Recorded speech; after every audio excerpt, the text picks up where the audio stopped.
Welcome, nighttime traveler, to Sleepy Bedtime Stories, your haven of stories and tales to help you sleep. This is the place where traditional tales come to life and accompany you on your journey to rest. But first, tell me where you're listening from tonight and what time it is where you are. I'd love to know if you're joining me from your bed, from a cozy sofa, or perhaps from some corner of the world where you can still feel the spirit of ancient tales. Please leave me a comment. Every message from you is like a fragment of a precious amphora. If you'd like to support this space of peace and relaxation, subscribe and share the channel so that more people can find their refuge here. And now, take a slow, deep breath, because tonight we're going to dive into another thrilling story. A Journey to Ancient Rome, The Wisdom of Marcus Aurelius. Chapter 1. The sun sets over the 7 hills of Rome, bathing the columns of the Palatine in amber and purple. It is dusk on the 9th of March in the year 161 AD, and in the imperial gardens, a man walks alone amongst the cypress trees. His steps are slow, measured, as if each movement were a meditation in itself. He wears a simple toga, without the excessive adornments one might expect of the most powerful man in the known world. This man is Marcus Aurelius, Emperor of Rome, Stoic philosopher, and in this moment of evening stillness, simply a human being facing the immensity of his own thoughts. The wind gently rustles the leaves of the olive trees as Marcus Aurelius pauses beside a marble fountain. The water flows with a constant murmur, a sound that has remained unchanged for centuries, indifferent to the empires that rise and fall. He observes his reflection in the water, seeing not the emperor, but the student he once was, the boy who grew up in a different Rome, simpler, less burdened by the weight of responsibility he now bears on his shoulders. His eyes, weary yet serene, contemplate the past whilst the present fades into the gathering twilight. Let us go back in time to a golden dawn on the 26th of April in the year 121. In a modest villa near the Caelian Hill, a boy is born who will be named Marcus Annius Verus. His erst cry echoes through the rooms decorated with simple frescoes, where his mother, Domitia Lucilla, rests after giving birth, surrounded by the women of the family. No one in that room can imagine that this newborn is destined to become one of the wisest rulers the ancient world has ever known. The father, Marcus Annius Verus, a man of noble lineage but gentle disposition, holds his son in trembling hands, already feeling the weight of destiny in that tiny body. Marco's early years were spent in the tranquility of a privileged but not excessive childhood. His paternal grandfather, also named Marcus Annius Verus, a man who had served 3 terms as consul and enjoyed an impeccable reputation, became his father figure following the early death of his father when Marco was just 3 years old. It is this grandfather who plants the first seeds of philosophy in the boy's mind, teaching him by example what it means to live with dignity, honesty, and self-discipline. On quiet afternoons, whilst the sun casts long shadows across the courtyard of the house, the old man tells him stories of the great Romans of the past, not as distant legends, but as living examples of how a man of honor should behave. From an early age, young Marcus shows a natural inclination towards reflection and study. Whilst other children his age run through the streets chasing hoops or playing at being gladiators, he prefers to sit in the tablinum, the family library, where papyrus scrolls hold the words of Epictetus, Zeno, and Chrysippus. The evening light streams through the windows, illuminating the dust particles floating in the still air, and Marco reads with a concentration that worries his mother. She fears her son is too serious, too grave for his age, but his grandfather smiles knowingly, seeing in that seriousness not a burden, but a gift. In the year 138, when Marco is 17, his life takes a decisive turn. Emperor Hadrian, a man of refined taste and extraordinary vision, is in the final months of his life. With no direct heir, he must choose a successor, and his gaze falls upon Marcus, seeing in him a spark of something special. However, aware of the boy's youth, Hadrian makes a Solomonic decision. His greater than he adopts Titus Aurelius Antoninus, a respected senator aged 51, on the condition that he, in turn, adopts Marcus and another young man named Lucius Verus. It is a precisely calculated chain of succession, designed to guarantee the stability of the empire for generations. The adoption ceremony takes place on the Palatine Hill, in a hall where the marble busts of past emperors gaze down in silent judgment. Marcus, dressed in a toga virilis for the first time, feels the weight of their gazes upon him. Antoninus, who will soon be known as Antoninus Pius, places his hand on the young man's shoulder, and in that touch there is an unspoken promise. Marcus ceases to be Marcus Annius Verus and becomes Marcus Aelius Aurelius Verus Caesar. His name changes, his status changes, but deep down, the young man vows to himself that he will never let these external transformations alter his essential character. The years under the tutelage of Antoninus Pius are years of profound learning. The new emperor proves to be an exceptional ruler, just and moderate, and Marcus absorbs every lesson like a thirsty sponge.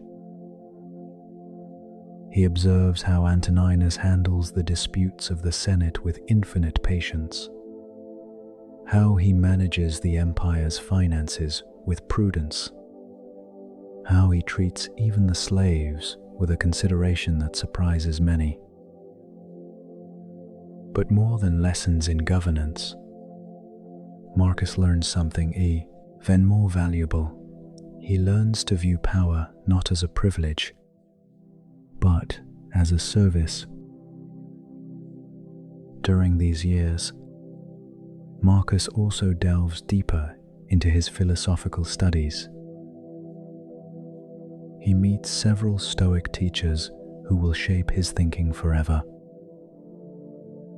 Quintus Junius Rusticus introduces him to Epictetus's Discourses, a text that Marcus will carry with him for the rest of his life, just as other men carry good luck charms.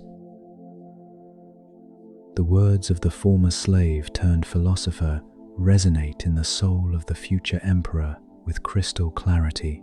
You do not control what happens to you. You only control how you respond to it. This simple truth would become the central pillar of his personal philosophy.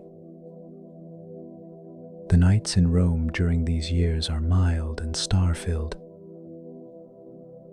Marcus often climbs up to the palace terraces, where the air is cooler and the city lights shine like earthly constellations. There, in the stillness of the darkness, he writes his first reflections, not to publish them or for posterity, but simply to organize his own thoughts. These private notes, scribbled by the light of oil lamps, are the first sketches of what will eventually become known as the Meditations, although he will never give them that grand title. On 24 November, in the year 161, Antoninus Pius breathed his last at his villa in Lorium, 19 kilometers from Rome. Marcus, who had remained at his bedside for days, felt a mixture of grief and responsibility that threatened to overwhelm him. The man who had been his adoptive father, his mentor, his guide for 23 years, was gone. The Senate, meeting in emergency session, proclaimed Marcus emperor without opposition. He is 40 years old, the perfect age by Roman standards, neither too young nor too old. But Marcus, in a move that surprises everyone, insists on sharing power with his adoptive brother Lucius Verus, thus creating the first diarchy in Roman history. At dawn on the day following his proclamation, Marcus walks alone through the Roman Forum. It is early, so early that the merchants are only just opening their stalls, and the beggars are still sleeping huddled in the corners of the temples. He observes the faces of the people, his people now, and feels the weight of their welfare upon his shoulders like a leaden cloak. How can a single man, or even two, rule an empire that stretches from the mists of Britannia to the deserts of Syria? The question torments him. But he finds solace in his Stoic principles. He cannot control the size of the empire nor the challenges it will face. He can only control how he responds to them with virtue, reason, and humanity. The early years of his reign bring immediate trials. In the year 162, the Parthian kingdom of Vologases IV invades Armenia, a crucial client state on the empire's eastern frontier. The news reaches Rome in the spring, brought by exhausted messengers who have ridden without rest for weeks. Marcus, after consulting with his advisors, makes a difficult decision. Lucius Verus must personally lead the campaign in the east. It is a risky gamble, for Lucius, though brave, lacks military experience, but Marcus trusts the veteran generals who will accompany him. Whilst Lucius sets off eastwards with fresh, well-equipped legions, Marcus remains in Rome, overseeing the administration of the empire.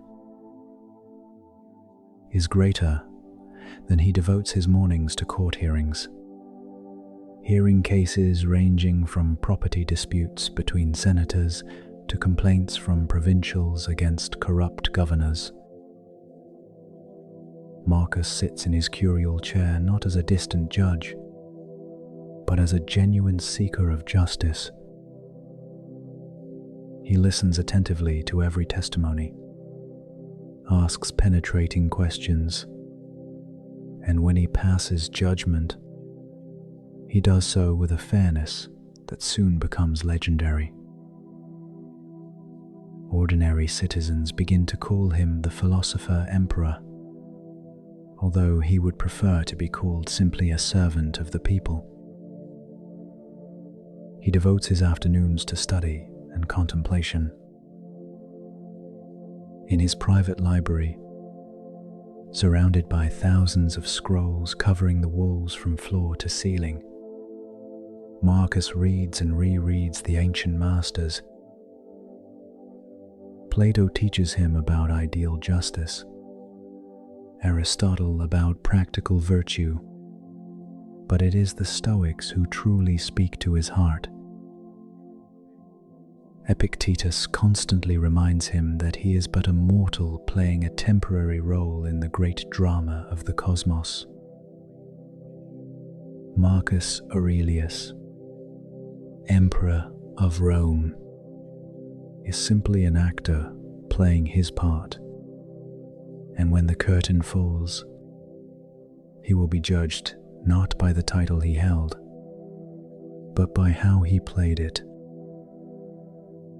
In the year 165, terrible news arise from the east. The Roman legions, victorious in their campaign against the Parthians, return bearing something more deadly than any enemy army, a plague. The soldiers, without realizing it, have brought with them a devastating disease which future historians will speculate may have been smallpox or measles.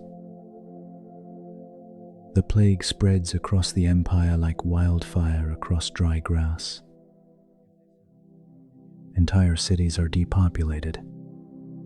The fields lie fallow, and the smell of smoke from funeral pyres becomes a permanent feature of the Roman air. Marcus faces this crisis with the same stoic equanimity with which he faces everything. He organizes teams of doctors to care for the sick, orders the distribution of food from the imperial granaries to the worst affected regions, and personally oversees the relief efforts. But even with all the empire's resources at his disposal, death continues to claim countless lives. At night, when he retires to his private chambers, Marcus writes in his diary with a trembling hand, not out of fear, but out of weariness. Death is natural, inevitable, part of nature's eternal cycle. To fear death is as irrational as fearing the rain or the changing of the seasons. However, these words, though philosophically true, offer little comfort when he watches his own people suffer. The plague rages on for years, weakening the empire in ways that will only become fully apparent decades later. The population dwindles, the economy falters, and cracks begin to appear in the empire's borders, through which the barbarian tribes begin to press with renewed vigor. In the year 169, when the plague finally begins to subside, another personal tragedy strikes Lucius Verus, his adoptive brother and co-emperor, dies suddenly on his return journey from the east. Some whisper of poison, others of a stroke, but Marcus, pragmatic as ever, accepts the loss as he would accept an unexpected storm. Lucius has played his part in the cosmic drama.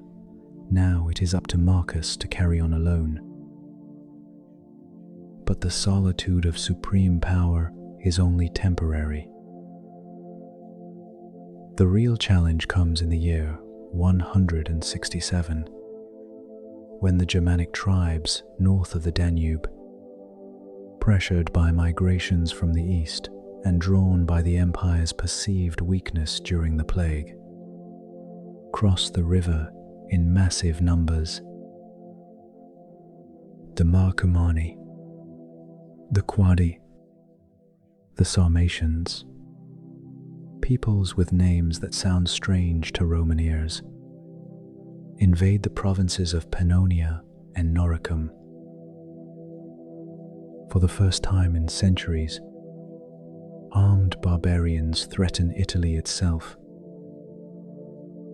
Rome, accustomed to feeling invulnerable behind its well-defended borders, trembles with an anxiety it has not known since the days of Hannibal. Marcus, who has spent most of his life among books and in meditation, must now become what he never wished to be, a warrior emperor. In the spring of the year 168, he departs Rome at the head of his legions. The farewell is emotional but restrained.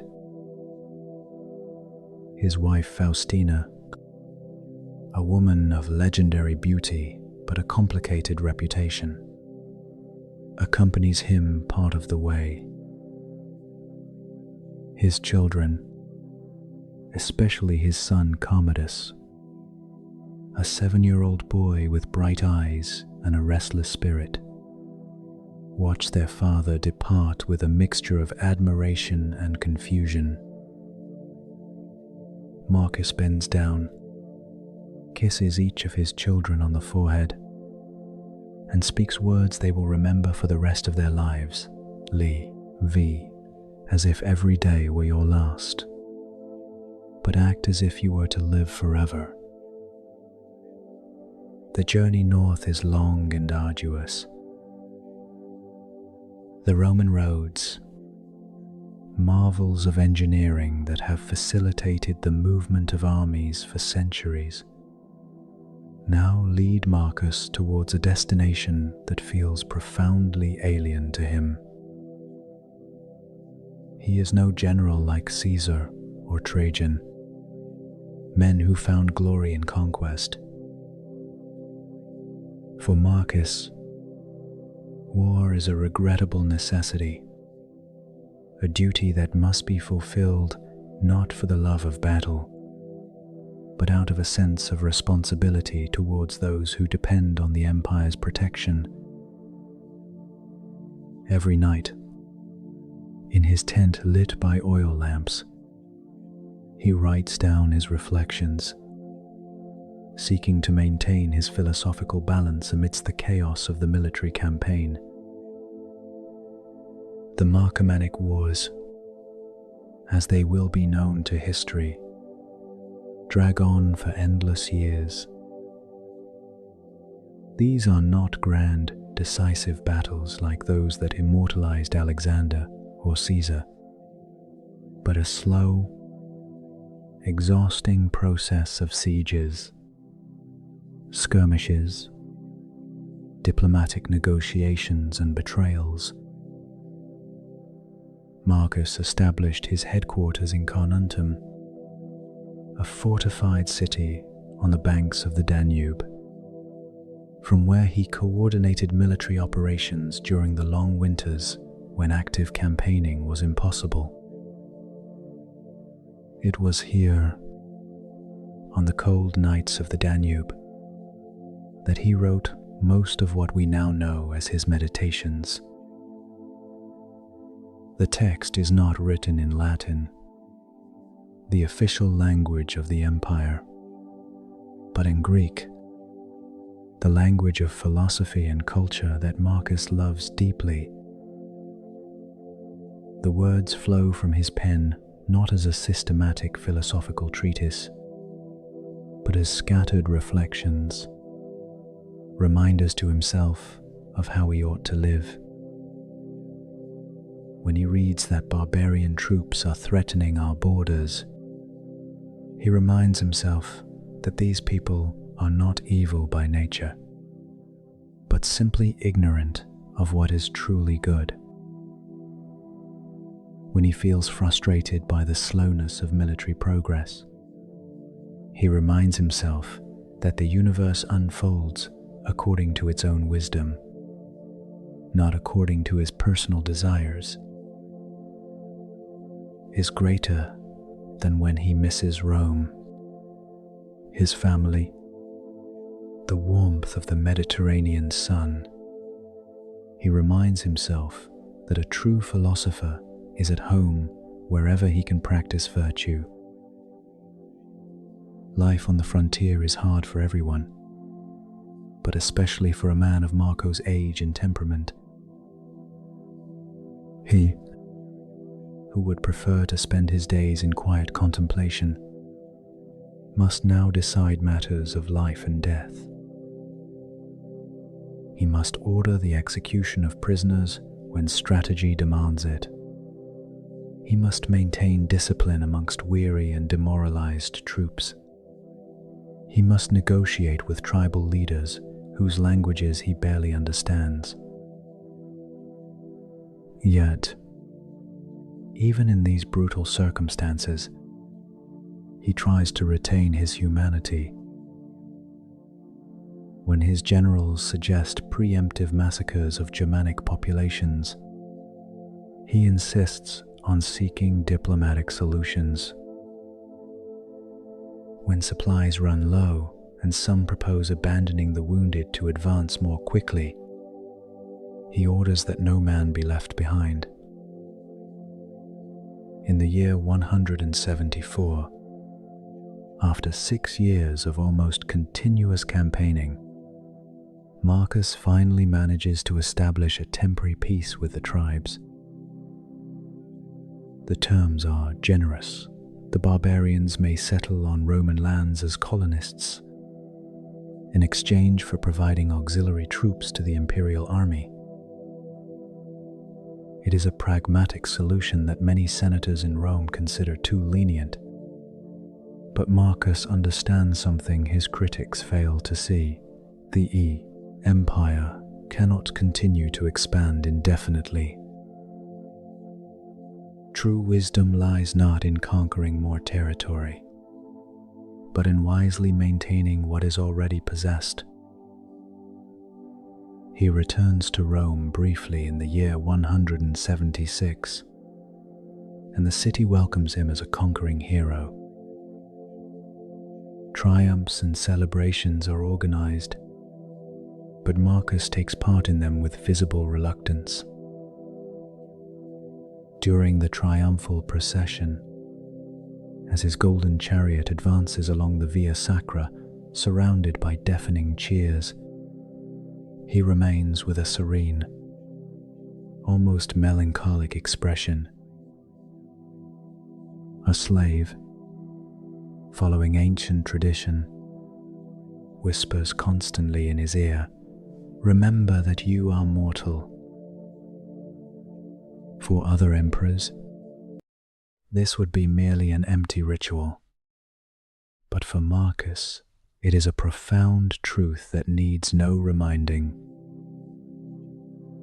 every moment of glory is also a reminder of the transience of all human things. His time in Rome is brief. In the year 177, the Germanic tribes break the treaty once more, and Marcus must set out northwards again. This time, his health begins to fail. He suffers constant stomach pains, probably an ulcer aggravated by years of stress and an irregular diet whilst on campaign. The doctors prescribe theriac, a mixture of opium and other ingredients that relieves the pain but slightly clouds his mind. Marcus is reluctant to take it in excess, fearing he might lose the clarity of thought he considers more valuable than the absence of physical pain. He spent the final years of his life in a military camp near Vindobona, now known as Vienna. It was the winter of 1779, and snow blanketed the landscape in a white mantle that seemed eternal. Marco, now a man of 58, is greater than feels the weight of each one. His hair and beard are completely white.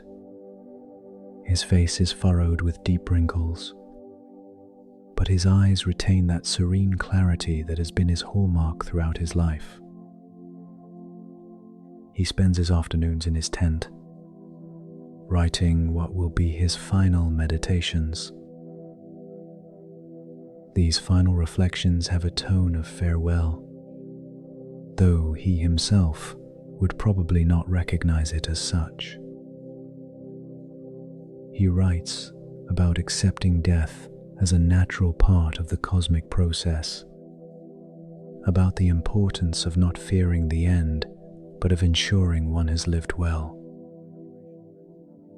He reminds his future self that, when the time comes to depart, he must do so with the same grace with which a ripe olive falls from the tree, blessing the nature that produced it and thanking the tree that sustained it. These words, written with a hand trembling from the cold and illness, contain a beauty and a wisdom that will survive for millennia. In these final days, his thoughts frequently turn to his son, Commodus, who is now 18 and destined to succeed him. Marcus is aware of his son's weaknesses, his love of pleasure, his lack of interest in philosophy, his tendency towards casual cruelty. Others have advised him to name another successor, someone more suited to the immense responsibilities of the empire. But Marcus, for the first time in his life, allows paternal sentiment to prevail over philosophical judgment. Commodus is his son, flesh of his flesh, and Marcus clings to the hope that with time and responsibility, the young man will mature and become the emperor the empire needs. It is a tragic miscalculation that history will judge harshly, but even the wisest philosophers are, in the end, only human.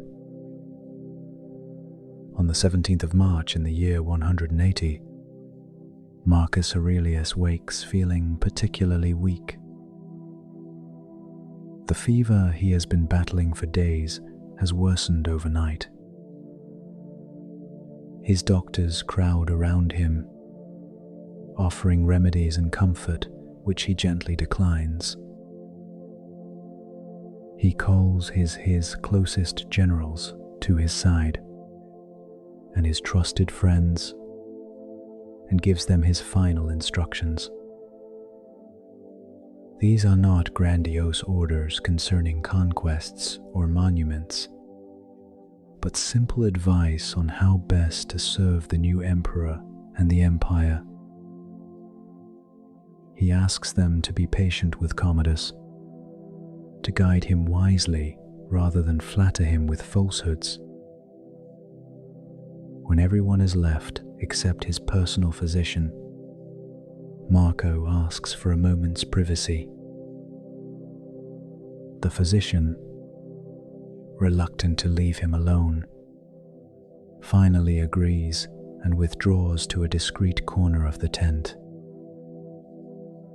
Marco closes his eyes, not in sleep, but in final contemplation. His greater than his mind reviews the years of his life, his peaceful childhood, the adoption that changed his destiny, the years of apprenticeship under Antoninus, the rise to supreme power, the plagues, the wars, the personal losses, the small victories, maintaining virtue in adverse circumstances. Has he lived well, according to his own Stoic principles? The question is irrelevant. He has done the best he could with the circumstances that presented themselves. The universe will judge, if indeed it judges, not he. His last words, recorded by those who were present, are characteristic of his philosophy. Do not weep for me, but rather think of the pestilence and the death common to all. In these simple words is condensed a whole lifetime of philosophical thought. The death of an emperor is no more significant, in the grand scheme of the cosmos, than the death of any other human being. We are all part of the same eternal cycle of birth, life and death. To weep for him would be to accord him an importance which, philosophically, he does not possess. He breathes his last as the sun sets over the military camp. The soldiers, upon hearing the news, fall into a respectful silence. There are no dramatic wails or exaggerated displays of grief, as there would have been with other emperors. Marcus Aurelius has inspired in his men something deeper than fear or flattery. He has inspired genuine respect. His body is prepared for the long journey back to Rome, where he will be cremated with the honors due to an emperor, and his ashes will be placed in Hadrian's mausoleum. But his true legacy does not rest in that marble mausoleum. It lies in the pages of his meditations, a text he never intended to publish, but Hui Che will survive as one of the most important philosophical works of antiquity. For centuries, these private reflections remained relatively obscure, known only to a few scholars. But over time, his wisdom would be rediscovered time and again by people in crisis, by leaders facing impossible decisions, by ordinary individuals seeking meaning in a chaotic world. The words of Marcus Aurelius will resonate through the centuries, offering comfort and guidance.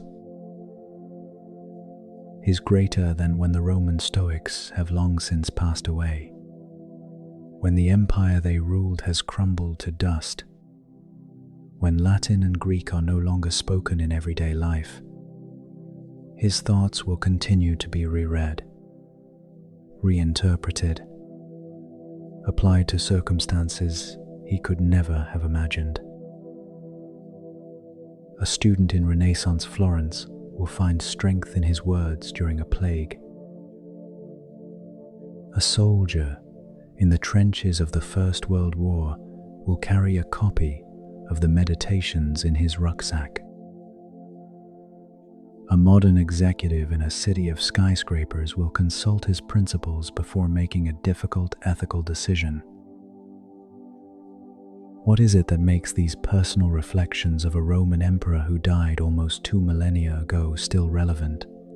Perhaps it is precisely because they were not written for posterity, but as honest reminders to himself. Marcus was not trying to impress anyone. He was not constructing a grand philosophical system. He was not seeking literary fame.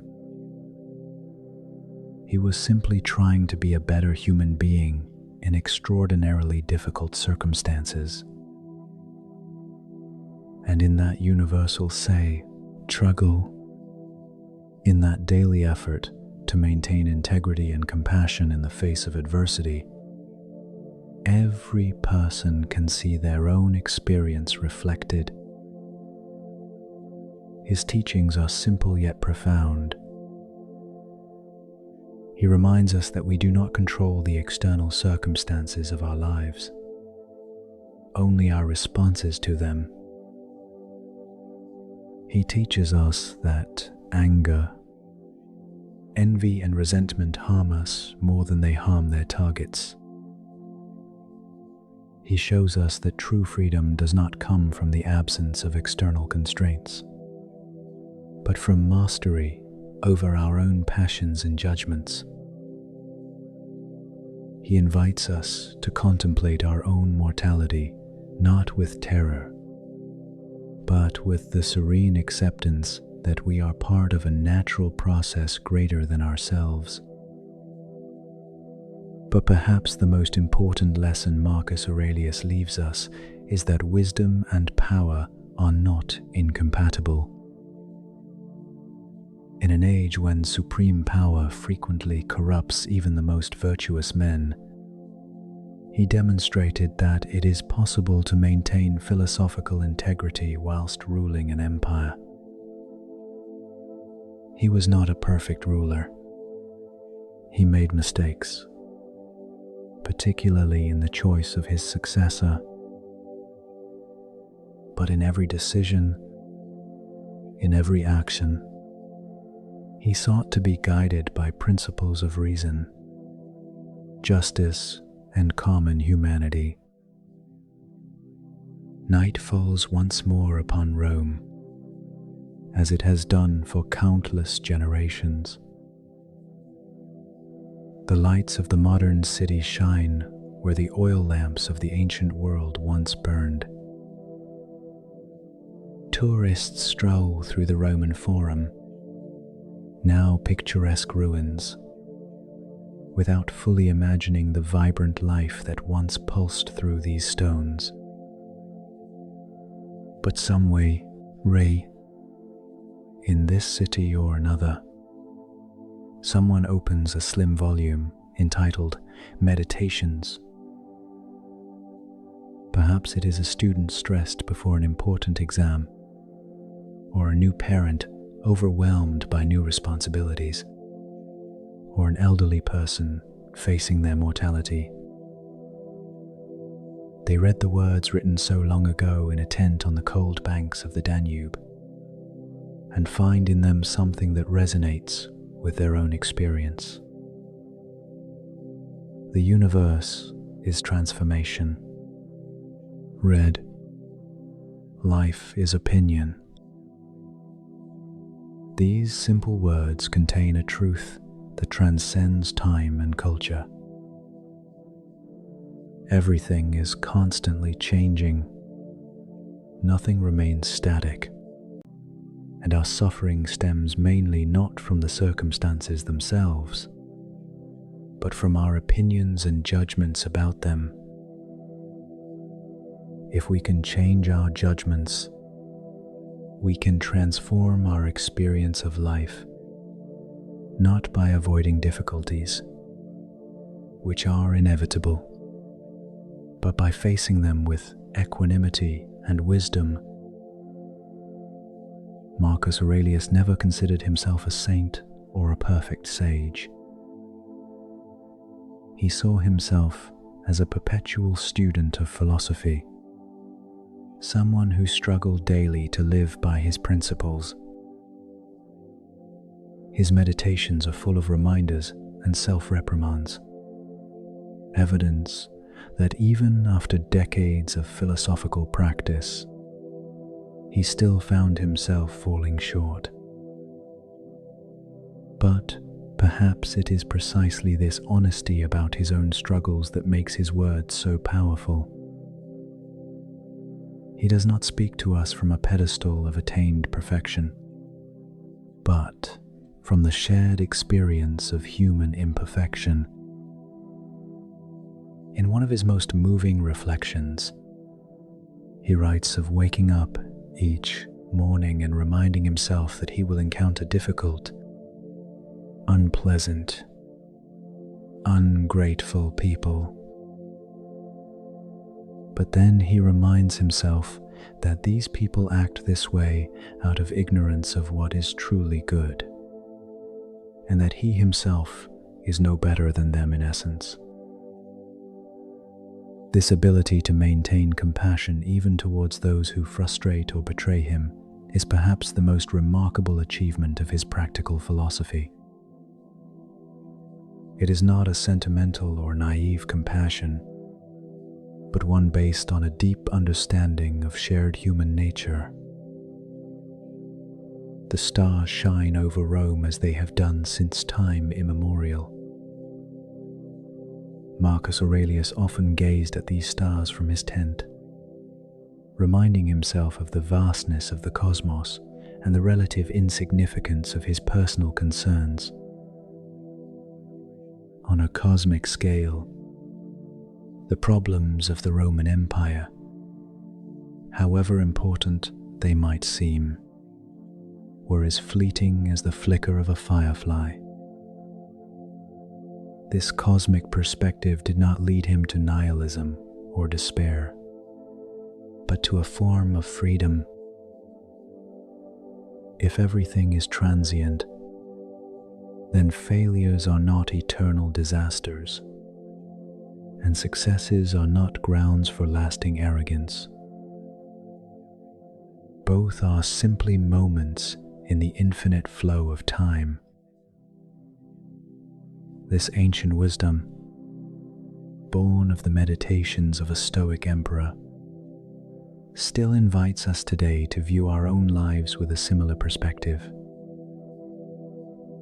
It reminds us that every difficulty we face, every moment of pain or frustration, is also temporary and part of the greater fabric of existence.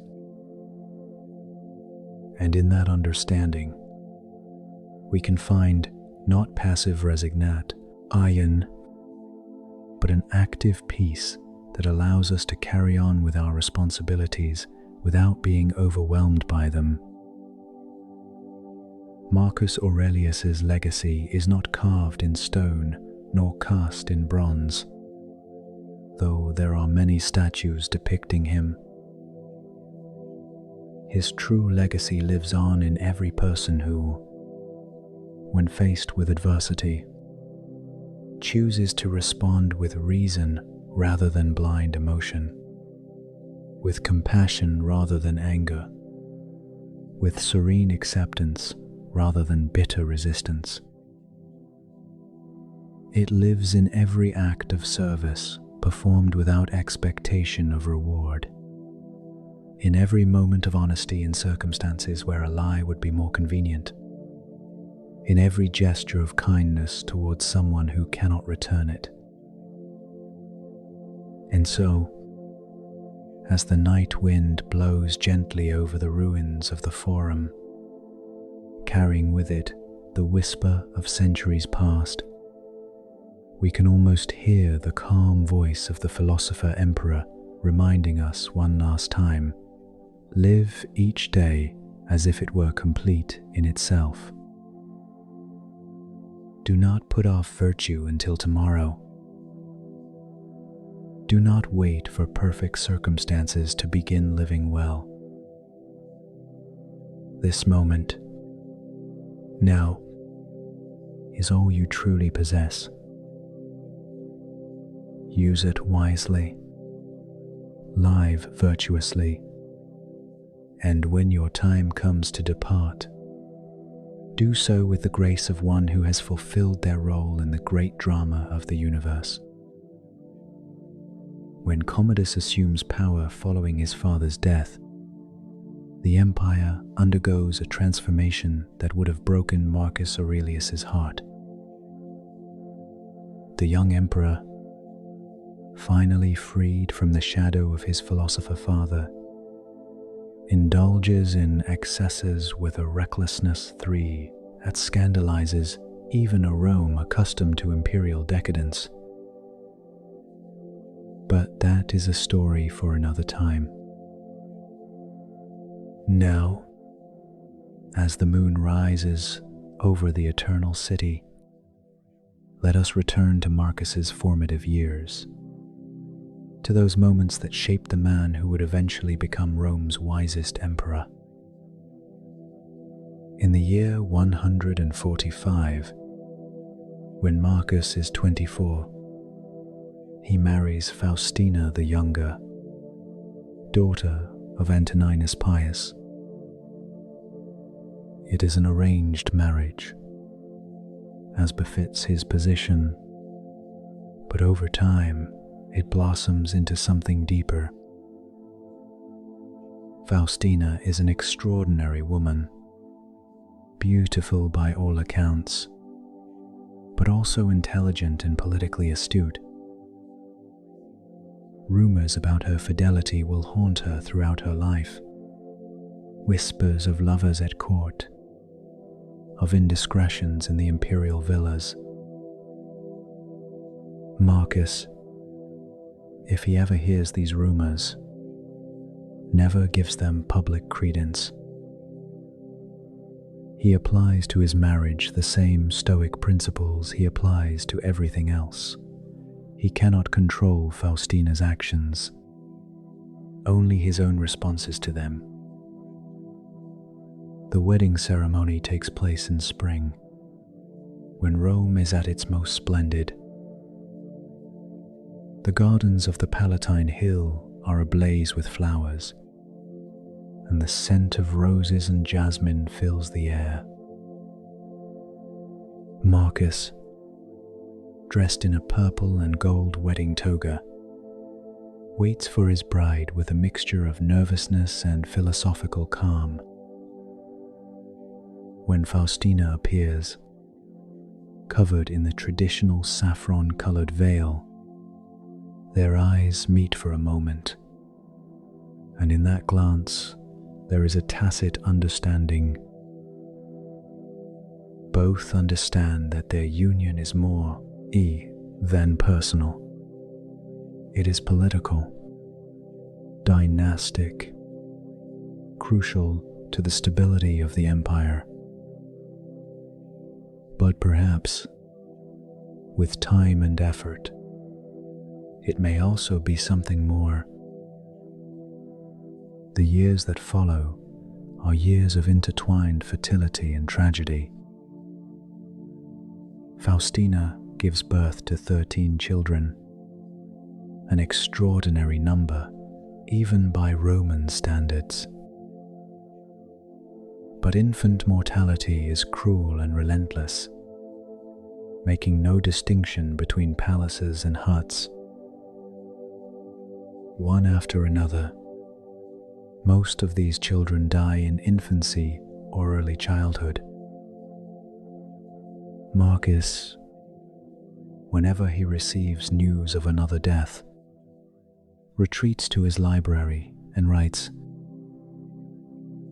The words flow like tears he will never allow to be shed in public. He reflects on the nature of loss, on the elity of attachment, on the need to love intensely whilst being prepared to let go gracefully. There is one night in particular, in the year 152, when his daughter Domitia Faustina, a girl of barely 5 with golden curls and a musical laugh, succumbs to a sudden fever. Marco has watched over her for 3 days and 3 nights, applying cold cloths to her burning forehead, whispering words of comfort that the little girl probably cannot hear. When she finally breathes her last tiny breath, Marco remains seated by her bedside for hours. He does not weep. He does not cry out against the gods. He does not curse the injustice of fate. He simply sits in silence, feeling the crushing weight of paternal love and loss. Later, that very night, H.E. writes in his private diary. His words reflect a struggle between the grieving father and the understanding philosopher. Even our children, he writes with a trembling hand, are temporary loans from the universe. They are given to us not to possess them, but to care for them during the brief time they are entrusted to us, to love them intensely whilst they are here, but to be prepared to return them when nature so requires. This is wisdom. These are words he himself can scarcely believe as he writes them, yet he clings to them like a shipwrecked man to a floating log in a stormy sea. Faustina, in her own grief, finds comfort in a different way. She does not have Marco's philosophy as a refuge, but she possesses a practical strength and resilience that he deeply admires.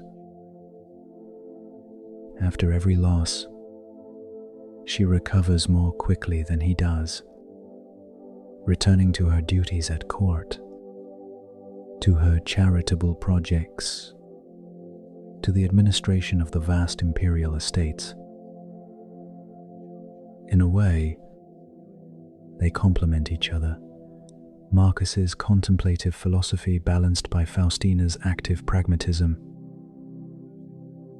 Only 2 of their children will survive to adulthood, Commodus and a daughter named Lucilla.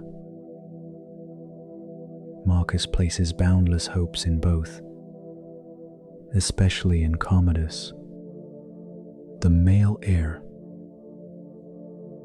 He watches the boy grow, looking for signs of the wisdom and virtue he values so highly. There are moments, especially when Commodus is young, when Marcus believes he sees flashes of promise. The boy is intelligent, a quick learner, and occasionally displays a sensitivity that moves his father.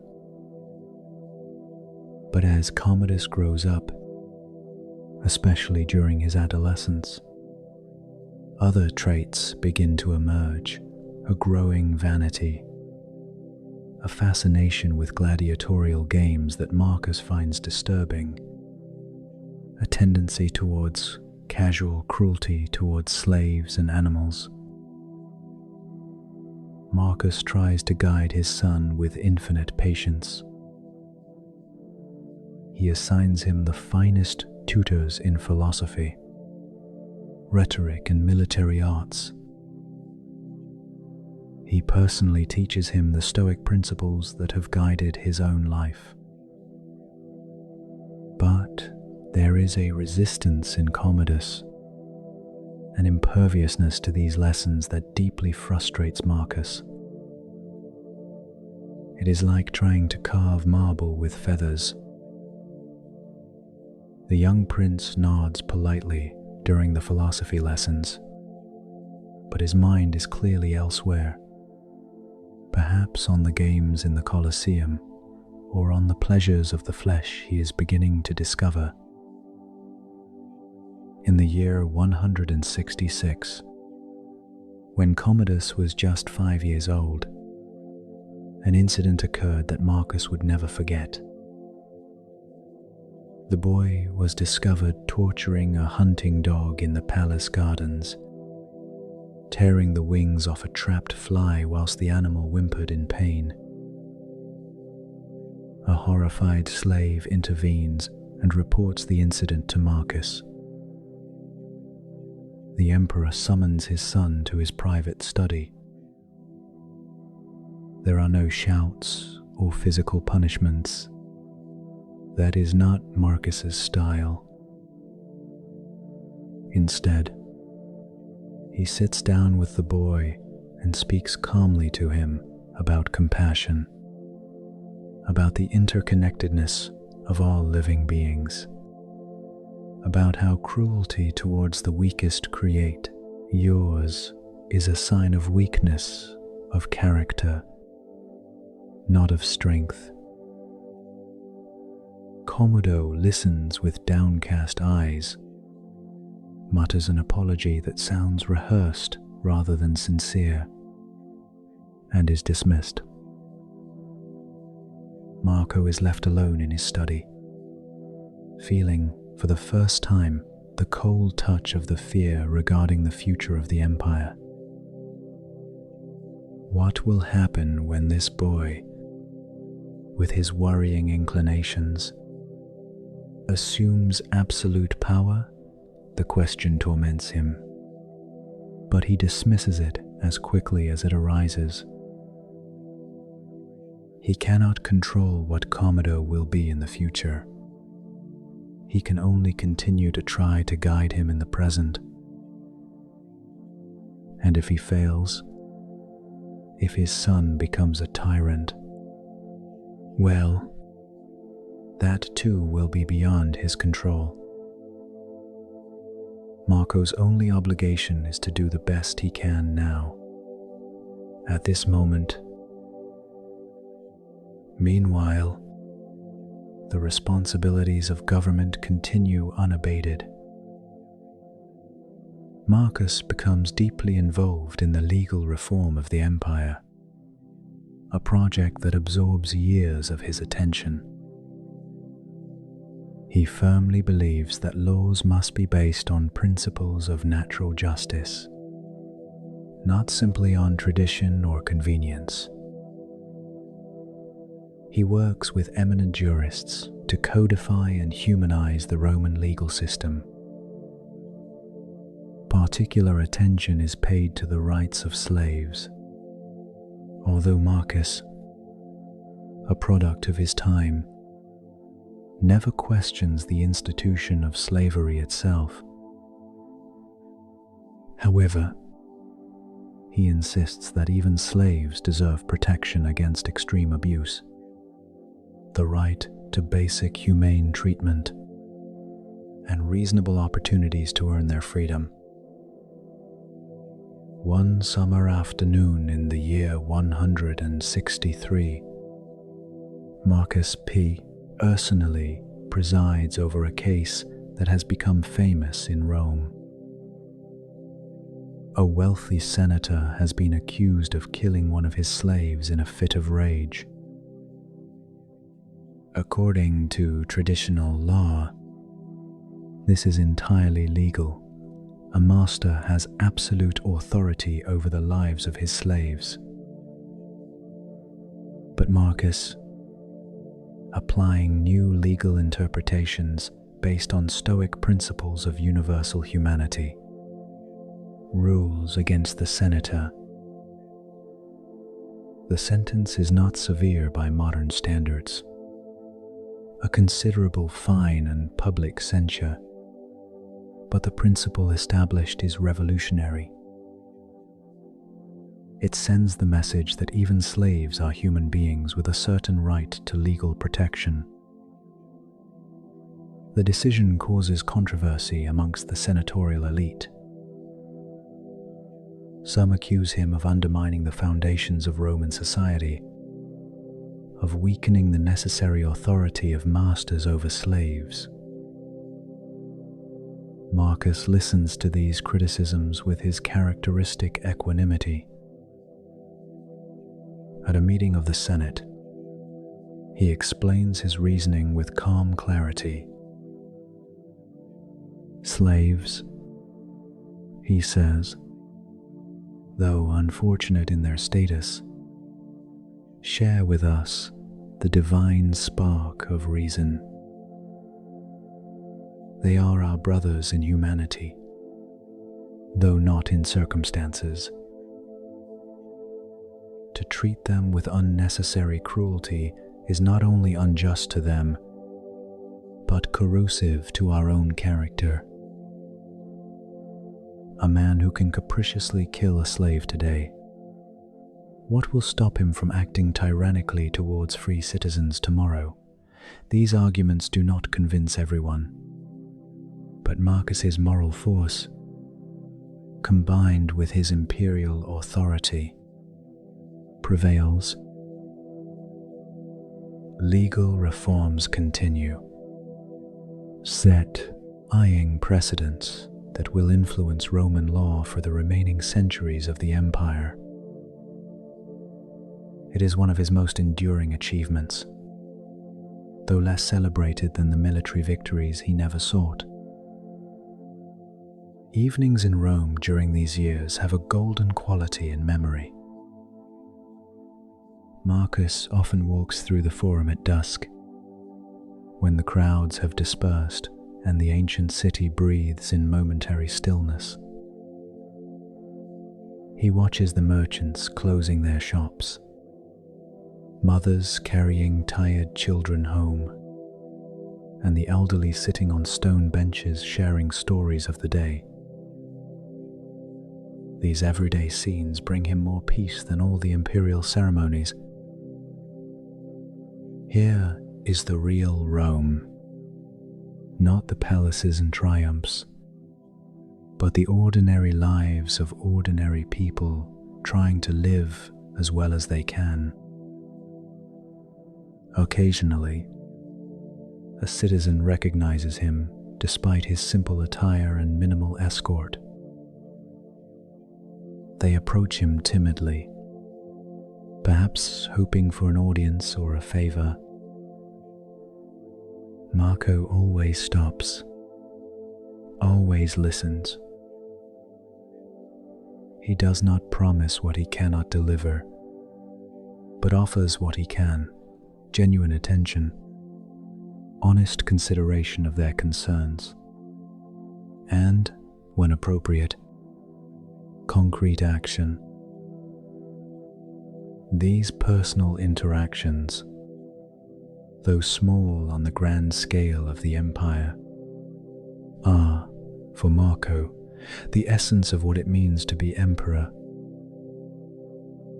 It is not to rule from an Olympian distance, but to serve real people with real problems. There is a story circulating in Rome during these years, told and retold until it takes on the quality of a legend. One day, Marcus is walking near the Tiber when he hears cries for help. A little girl has fallen into the river and is being swept away by the current. Without a moment's hesitation, Marco throws himself into the water fully clothed.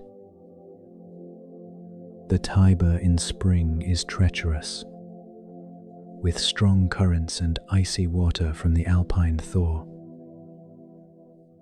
Marco fights against the current, reaches the girl, and carries her to the bank whilst his guards watch in astonishment. The girl, coughing up water but alive, is returned to her grateful mother.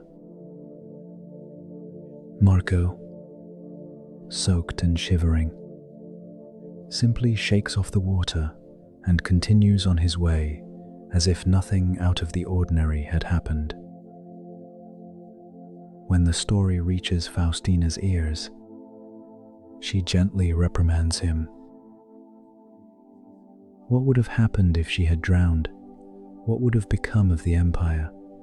Marco smiles, that rare smile which lights up his usually serious face. If I had died saving an innocent child, he replies, it would have been a better death than most emperors can hope for. What use is all my study of philosophy if I do not act according to its principles when the opportunity arises? Faustina shakes her head with affectionate exasperation, knowing she cannot change her husband's essential nature. Winters in Rome bring a lull in the city's frenetic activity. The rains wash the streets, and the nights are long and cold. Marcus uses this time for intensive study. His personal library is legendary, containing not only Greek and Roman philosophical texts, but also works on mathematics, astronomy, medicine, history, and poetry. He reads voraciously, not as a dilettante, but as a serious student seeking truth and wisdom on every page. He has a particular affinity for poets. Homer has been a lifelong favorite. He can recite long passages from the Times Iliad times and the Times Odyssey times from memory. But he also loves the Greek tragic poets, Aeschylus, Sophocles, Euripides. In their works, he finds profound reflections on human suffering, mortality, and the role of fate in our lives. One winter's night, whilst reading Sophocles' Oedipus Rex by the light of oil lamps, Marco is struck by a thought which he records in his diary. Oedipus, he writes, was not destroyed by his actions, but by his resistance to fate. Had he accepted with serenity what he could not change, he would have suffered less. So too with us. It is not what happens to us that destroys us, but our struggle against the inevitable. In the year 167, an unusual visitor arrives in Rome. He is a cynic philosopher named Demonax, an elderly man with a white beard and a reputation for being a living saint. Unlike many philosophers who seek imperial favor, Demonax comes alone simply because his route takes him through Rome, and he considers it discourteous to pass by without greeting the philosopher-emperor of whom he has heard so much. Marcus, intrigued by reports of this man's wisdom, invites him to a private audience.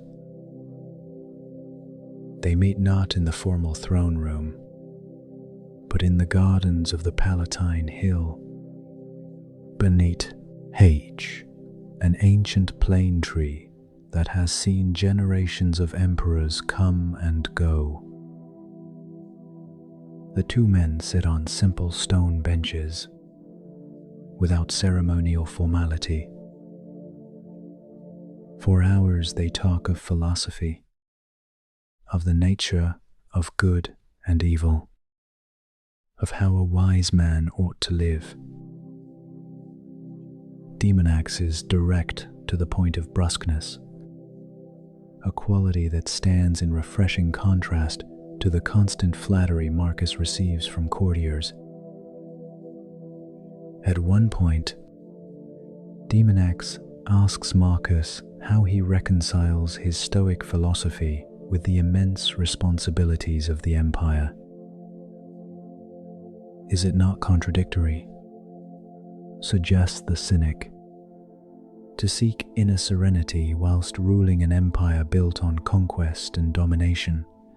Marcus considers the question carefully before replying. The empire, he says, exists. I did not create it. I was simply born into circumstances where ruling became my duty. The question is not whether the empire should exist, but how I can fulfill my role within it in the most virtuous possible way. I can work to make it fairer, more humane, less cruel. Is this not better than abdicating and leaving power to someone who might not have such scruples? Demonax nods thoughtfully. It is a response that reveals both Marco's wisdom and his limitations. Even the most enlightened of emperors cannot see beyond the paradigm of his age. The idea that the empire itself might be called into question, that conquest and domination might not be necessary or inevitable. This is beyond even Marcus's philosophical imagination. He is, in the end, is less than has Hone. Number is greater than a product of his time, however wise he may be within his own limits. When Demonax finally takes his leave to continue his pilgrimage, Marcus offers him gold and provisions for his journey. The old philosopher politely declines the gold, but accepts some simple provisions. I have no need of wealth, he says with a smile. Only enough for the coming day. Marco watches the old man depart, a stooped figure leaning on a worn staff, and feels a pang of envy. How simple life would be without the chains of the empire, free to roam and philosophize without the weight of millions of lives depending on every decision. But this is a fleeting fantasy that he quickly dismisses. Every person reflects, has their own role to play in the cosmic drama. Demonax's is to be a wandering philosopher. Marco's is to be an emperor who philosophizes. No role is intrinsically superior to the other. What matters is how well each fulfills their particular role.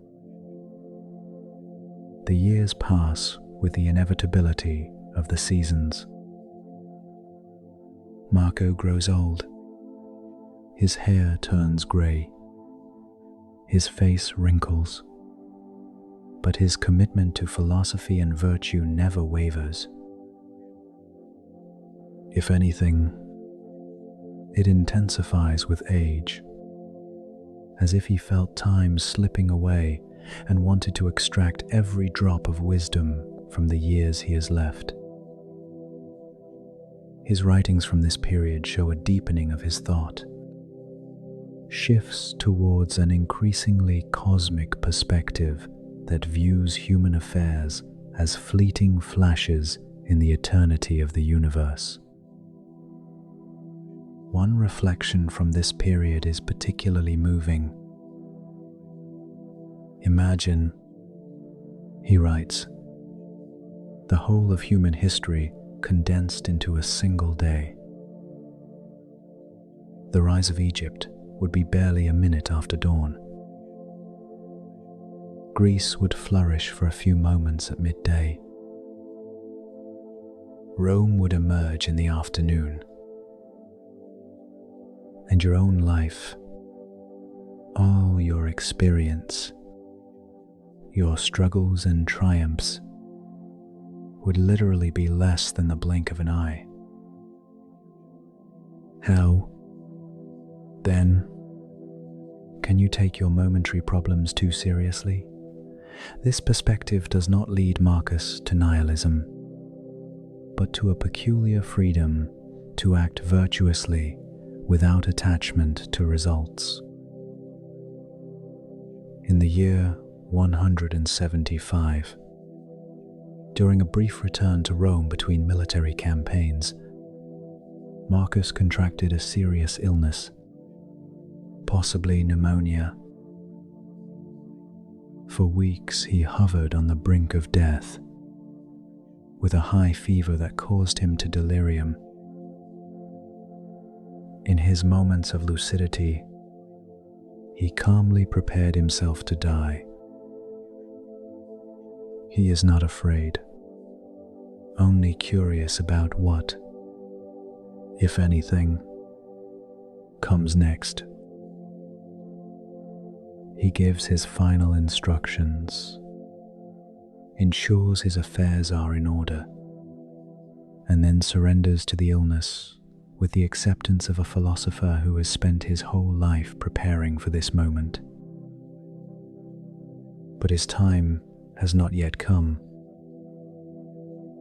The fever breaks, his strength gradually returns, and, to the surprise of his doctors, he makes a full recovery. Faustina, who has personally cared for him throughout his illness, weeps with relief when he is finally out of danger. Marco embraces her with a rare tenderness, grateful for her constant love throughout all the years of their marriage. In this moment of shared vulnerability, the rumors and suspicions that have sometimes cast a shadow over their relationship seem insignificant. There is something different about Marco after this near-death experience.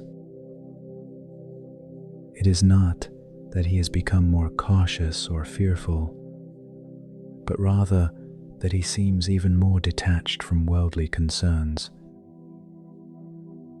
Matters that might previously have irritated him slightly now barely register on his consciousness. The intrigues of the court, the rivalries between senators, even news of minor military setbacks, everything is now viewed through the prism of someone who has looked death in the face and returned without fear. He writes in his diary, "Why, during his convalescence, I have touched the boundary between existence and non-existence, and discovered that there is nothing to fear. Death is not an enemy, but simply a transformation, the return of the elements that make up my body to the great storehouse of the universe." When he finally has the strength to rise from his bed, one of his first acts is to visit a modest temple dedicated to Aesculapius, the god of medicine. He does not go with imperial pomp, but as a simple, grateful supplicant. There, kneeling before the statue of the god, Marcus offers his gratitude not only for his own recovery, but for all the healings that medicine and human care make possible. It is a moment of profound humility, a recognition that even an emperor depends on forces greater than himself. During this same visit to Rome, Marcus makes a decision that surprises many. He orders the sale of imperial treasures, jewelry, gold tableware, precious tapestries, including some of Faustina's personal possessions, to raise funds for the army and to aid the provinces devastated by the plague. The auction lasts 2 months and attracts buyers from across the known world. Faustina, though initially dismayed by the sale of her possessions, publicly supports her husband's decision. She understands, as she has always understood, that for Marcus, virtue and duty outweigh any attachment to material goods. The funds raised are distributed with meticulous care. Part goes towards strengthening the border defenses, but a significant portion is allocated to helping the cities that have suffered most during the plague. New aqueducts are built to provide clean water. Hospitals are founded. Food is distributed to the hungry. Marcus personally oversees these projects, insisting that every sesterce be spent wisely, not squandered on corruption or inefficiency. It is government as service in its purest form. In the year 176, Faustina accompanies him on his return to the Danube front. It is unusual for an empress to travel to war zones, but Faustina insists. After nearly 31 years of marriage, she is unwilling to spend what might be her husband's final years separated from him by thousands of kilometers. They travel together along the Roman roads, across the Alps in the depths of winter, an arduous journey that few at court would have expected the empress to undertake voluntarily. They take up residence in a fortified camp near the Danube. Faustina, far from being a useless ornament in the military environment, becomes actively involved in the administration of the camp. She organizes field hospitals for the wounded, oversees the supply of provisions, and even occasionally mediates in disputes between officers. The soldiers, initially skeptical about having the empress in the camp, soon come to respect her deeply.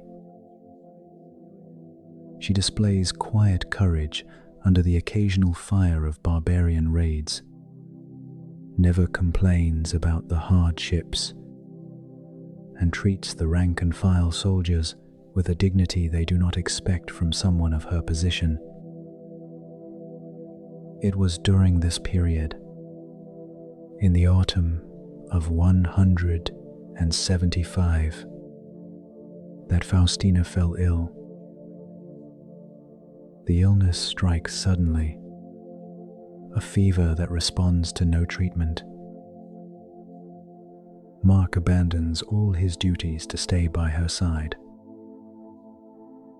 For days he sits by her bedside, holding her hand, speaking softly to her even when she can no longer respond. The imperial physicians try every known remedy, but the fever only worsens. On the afternoon of 26 October, as the autumn sun casts long shadows over the military camp, Faustina breathes her last with Marco holding her hand. Marcus's grief is deep but restrained. There are no public tears nor dramatic displays of sorrow. But those close to him notice how he suddenly ages, as if years were added to his face in a matter of days. He orders that Faustina's body be prepared with full honors for the journey back to Rome, where she will be deified according to Roman custom. But Before she departs, he spends one final night alone with her, speaking to her as if she could still hear him. He thanks her for 31 years of companionship, for the children she bore him, for her unwavering support through all the crises of the empire. He asks her forgiveness for any pain his imperial duties may have caused her, for the long absences, for the burdens of being empress. And he promises her that he will honor her memory not with grand monuments, though those too ill come, but by living out the rest of his days according to the principles they both valued: duty, dignity, service to the common good.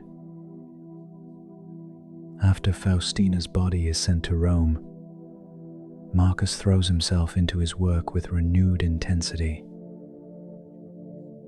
It is as though he uses constant activity to keep the pain at bay. During the day, he negotiates with tribal leaders, plans military strategies, administers the empire from his tent. But at night, when he is alone, he writes.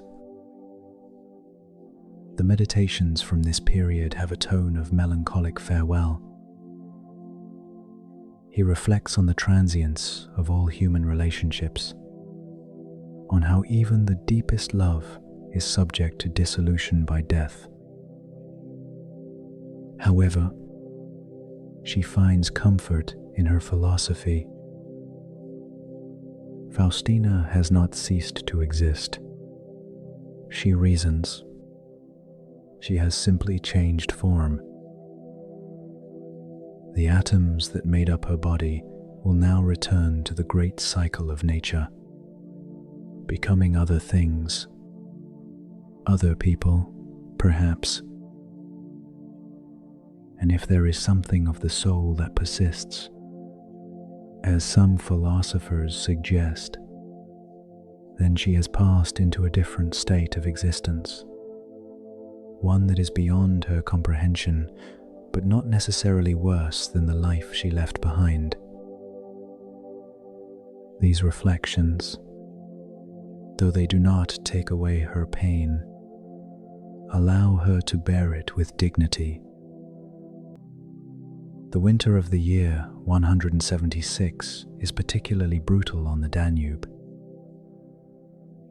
Snow falls in thick drifts, and the river freezes solid for the first time in recent memory. The military camp is transformed into a city of ice and frozen mud. The soldiers suffer from the extreme cold, and disease spreads easily in the overcrowded barracks. Marco, now 55 years old and feeling every one of them in his arthritic bones, shares the same hardships as his men. He refuses to have any more heating in his tent than the ordinary soldiers have in their barracks.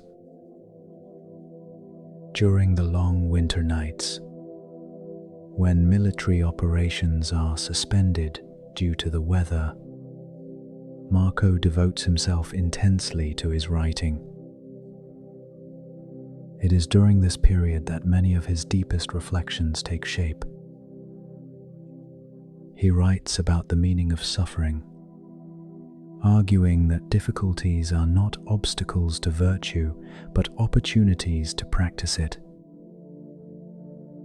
Fire, he notes, consumes wood but is strengthened by it. So too, a wise man is not destroyed by adversity, but strengthened, transforming every difficulty into an opportunity to demonstrate courage, patience, and resilience. Reflect also on the nature of time. The present, he writes, is all we truly possess. The past no longer exists except in memory. The future does not yet exist except in anticipation. Only this moment, now, is real. Therefore, to live well means to live fully in the present, paying full attention to the tasks and responsibilities of the present moment, without getting lost in regrets about the past or anxieties about the future. It is a lesson he has been trying to learn all his life, but which only now, in the twilight of his existence, is he truly beginning to master. In the spring of the year 177, military campaigns resumed. Despite his advanced age and failing health, Marcus insisted on accompanying his troops into the field. He did not fight personally. Of course, those days, if they ever existed, were long gone. But his presence inspires the soldiers. Seeing their emperor, a man who could be resting comfortably in Rome but instead chooses to share their hardships, bolsters their morale immeasurably. There is one battle in particular, fought near a shallow ford on the Danube, that becomes legendary. The Roman forces are outnumbered, surrounded by Marcomanni warriors who have the advantage of the terrain. The situation seems desperate, but Marcus, watching from a nearby hill, remains perfectly calm. He sends messengers with precise instructions, reorganizes the lines, and with a series of brilliant maneuvers suggested by his generals but approved by him, turns near certain defeat into a decisive victory. After the battle, whilst the soldiers celebrate and the wounded are tended to, Marcus walks amongst the ranks of the dead. Here lie Germanic warriors, young men with blonde beards now stained with blood, their lifeless eyes gazing at the indifferent sky. There lie Roman legionaries, some barely older than children, their dreams of glory ended in the mud of a distant riverbank. Marcus pauses before each body, and in his mind recites a silent prayer, not for victory or glory, but for understanding. All these men, Romans and barbarians alike, shared the same basic humanity. They all had mothers who loved them, hopes and fears, moments of laughter and pain. And now they are all equally dust. This experience leaves a deep mark on him. That night, he writes one of his most moving reflections. In war, we see the madness of humanity in its most naked form. Men killing men for scraps of land, for abstractions such as honor or glory, out of obedience to leaders who are themselves mere fleeting sparks in eternity. And yet, what alternative is there? If we do not defend our borders, others will cross them and bring their own violence. The philosopher in me deplores war the emperor in me recognizes its necessity. This is the contradiction I must live with until my last breath. The summer of 178 brings stifling heat to the Danube region. The river is reduced to a trickle of its normal flow, and dust covers everything in a grey haze. Marco is suffering increasingly from stomach problems, probably ulcers aggravated by years of stress and an irregular diet. His doctors prescribe a mixture of opium and herbs that eases the pain but leaves him slightly dazed.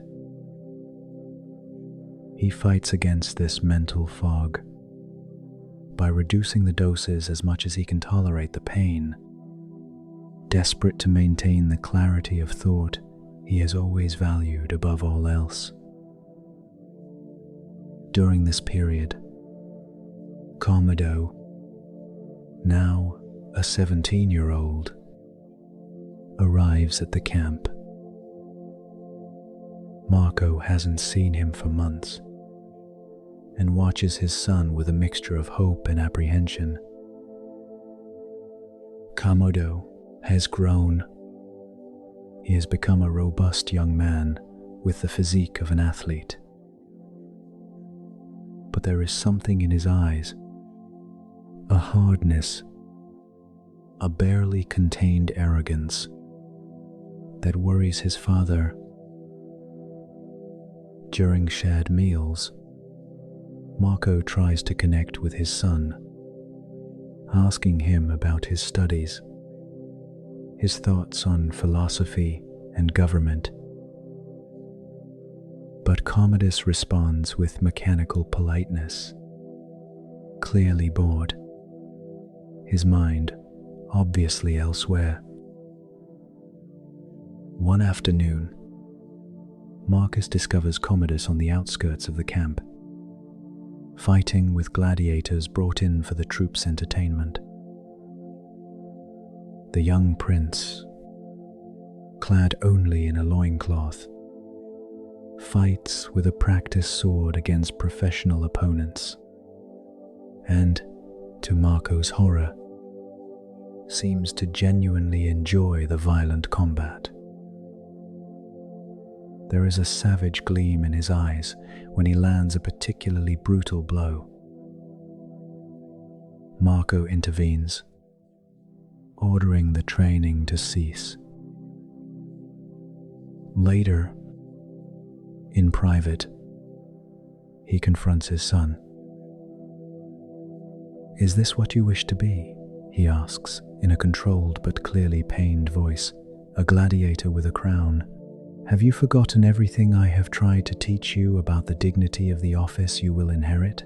Comfortable, for the first time, he openly defies his father is greater than perhaps. He says in a tone of barely suppressed defiance, "Perhaps I do not want to be a philosopher emperor who spends his days reading dusty books whilst the empire bleeds. Perhaps the empire needs an emperor who is strong, who does not apologize for wielding power." The words hit Marco like physical blows. Is less than #2 number, is greater than. At that moment, he realizes with terrible clarity that he has failed. Despite all his efforts, all his years of patient teaching, he has not managed to pass on his values to his son. Commodore will be emperor. That is inevitable. But he will be a very different emperor from the one Marco had hoped for. The realization is devastating. But Marco, true to his stoic principles to the very end, accepts it. He cannot control what Commodus will be. He can only continue to try to guide him whilst he has the breath to do so. The final months of Marcus's life are spent in an atmosphere of growing melancholy. His closest advisors notice how his energy wanes day by day. The audiences he once handled with ease now visibly exhaust him. His stomach pains become more frequent and severe, but he refuses to rest, insisting on fulfilling every duty, attending to every responsibility, as if he knew that time was running out and wanted to use every remaining moment in service. At night, alone in his tent, he takes out his writings and reads them. They are years of reflections, thoughts on life, death, duty, virtue. He wonders if they will ever be read by anyone else, and decides it does not matter. He wrote them for himself, as a guide in comfort, not for posterity. If they survive, so be it. If they are lost in the dust of history, so be it too. What matters is that they helped him to live better, to face the trials of his life with greater wisdom and equanimity. He adds a final reflection, written with a trembling hand in the last days of February in the year 180. My time is drawing to a close. I have been emperor for 19 years. I have seen plagues and wars. I have lost a beloved wife and dear children. I have tried to rule with justice and wisdom. Have I succeeded? The universe will judge. Not I. I only know that I have tried, every day, to be better than the day before, to serve more faithfully, to love more completely, to understand more deeply. If this is enough, it is enough. If it is not, well, I did my best with the abilities I possessed. The first day of March brings troubling news.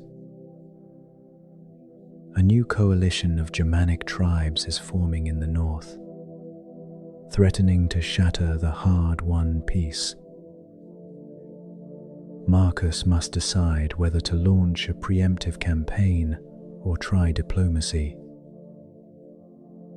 It is the sort of decision he has had to make countless times, but now it seems unbearably heavy to him. He summons his generals, listens to their advice, and finally orders preparations for diplomatic negotiations. He has had enough of bloodshed in this life.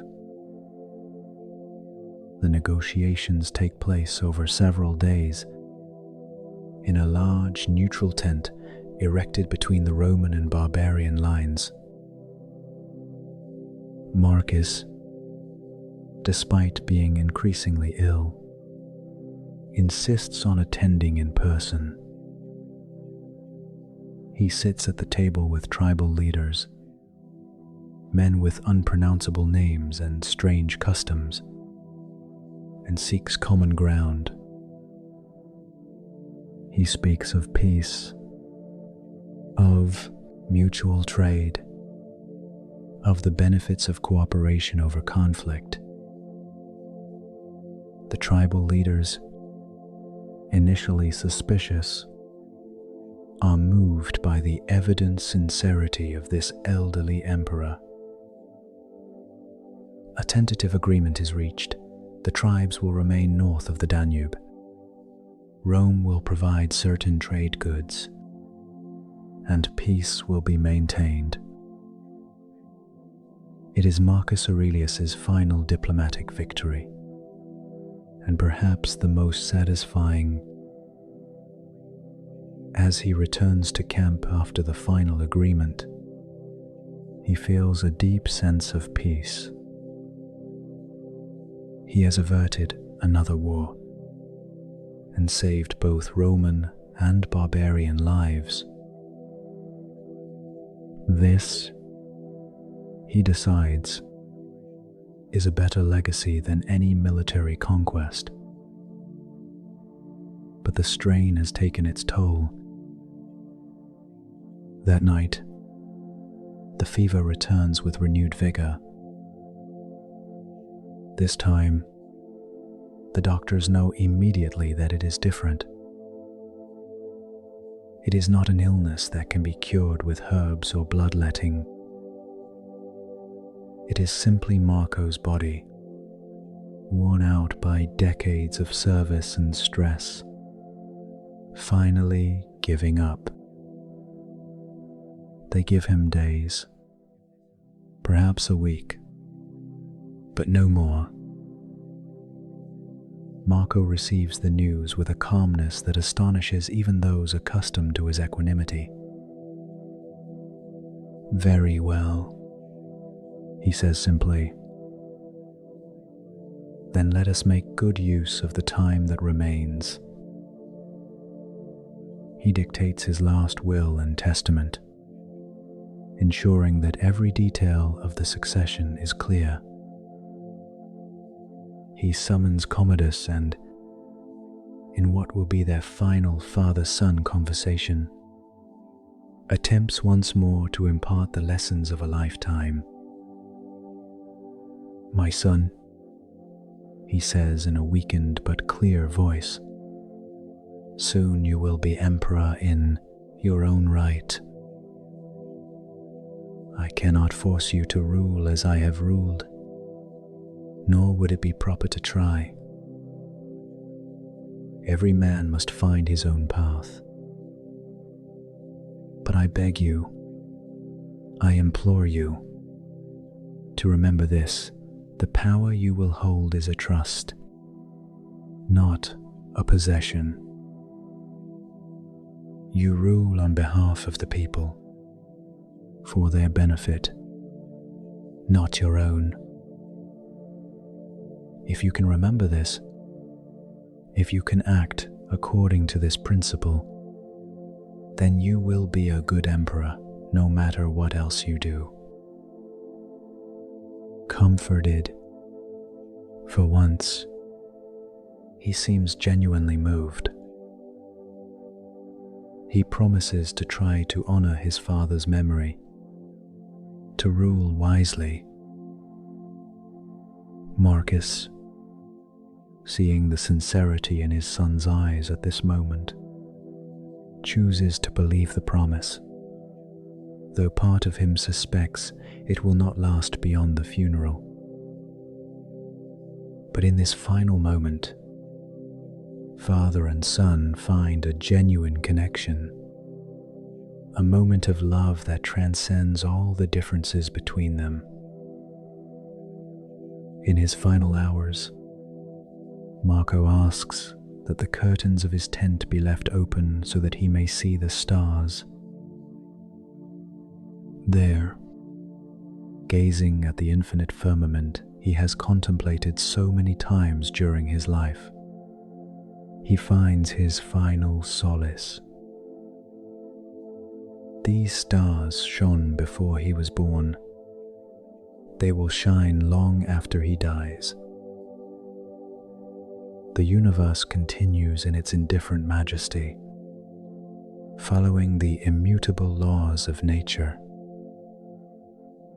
He has been but a small part of this great whole, and now he will return to it.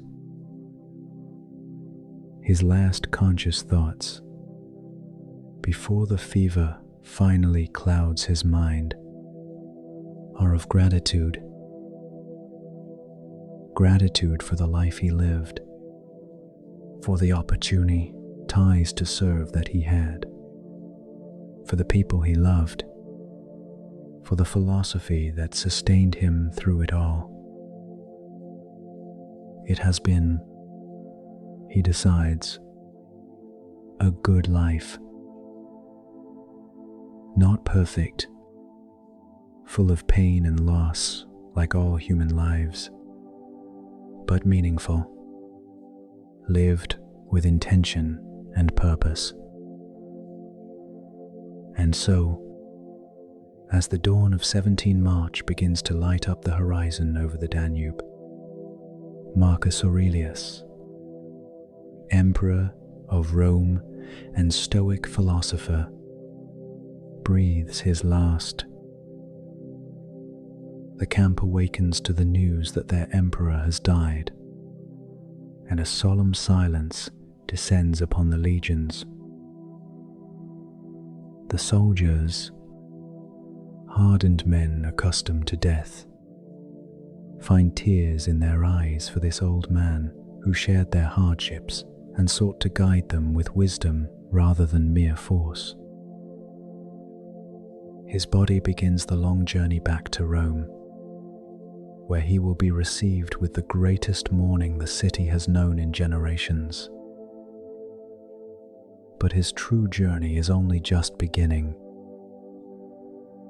His words, carefully preserved in scrolls that survive the turbulent centuries to come, will travel through time, touching hearts and minds in eras he could never have imagined, offering the same quiet wisdom, the same balanced perspective, the same deep comfort that they offered him during his extraordinary life.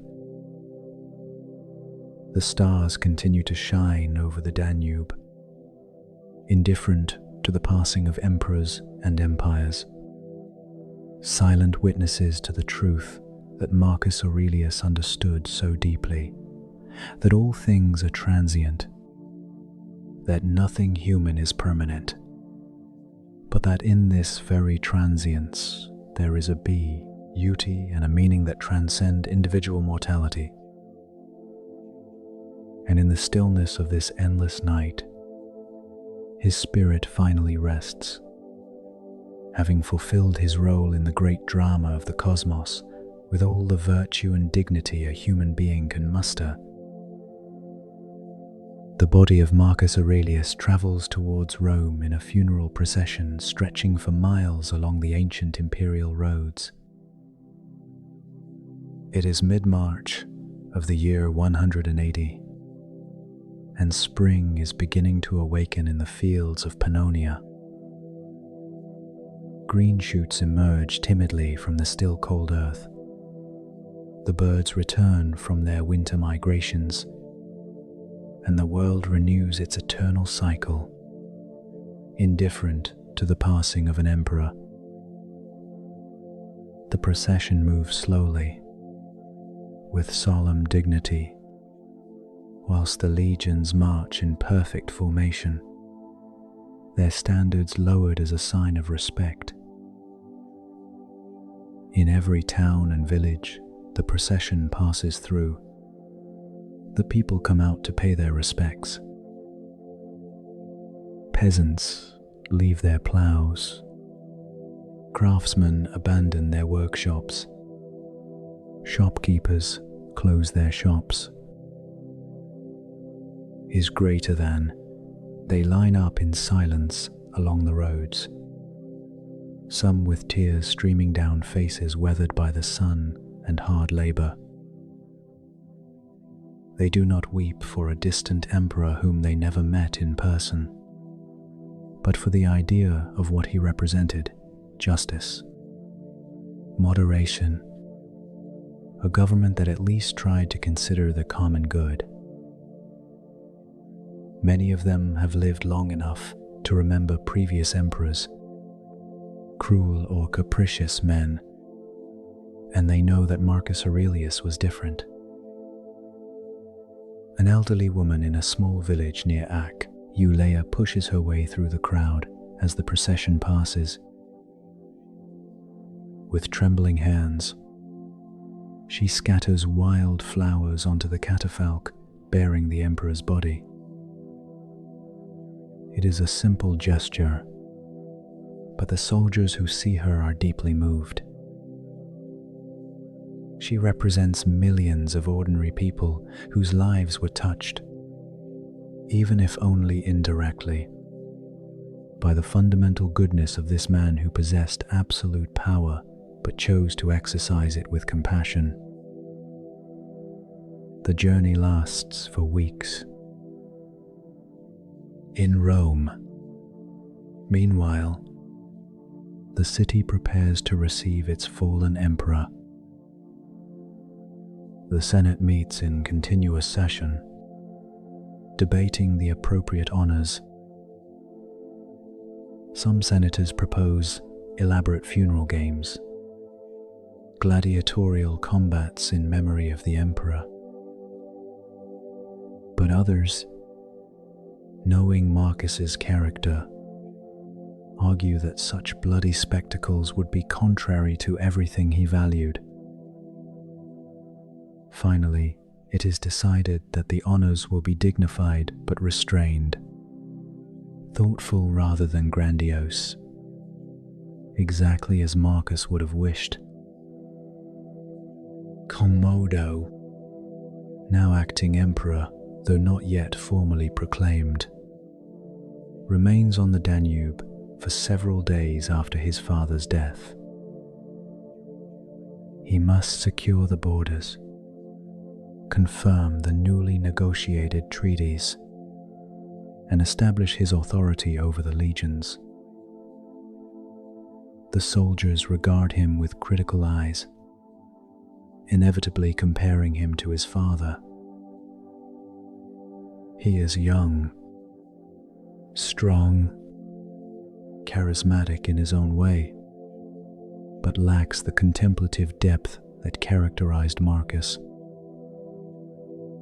The veterans shake their heads with concern, but keep their tea, hearts to themselves. Loyalty to the emperor's son is, for now, unshakable.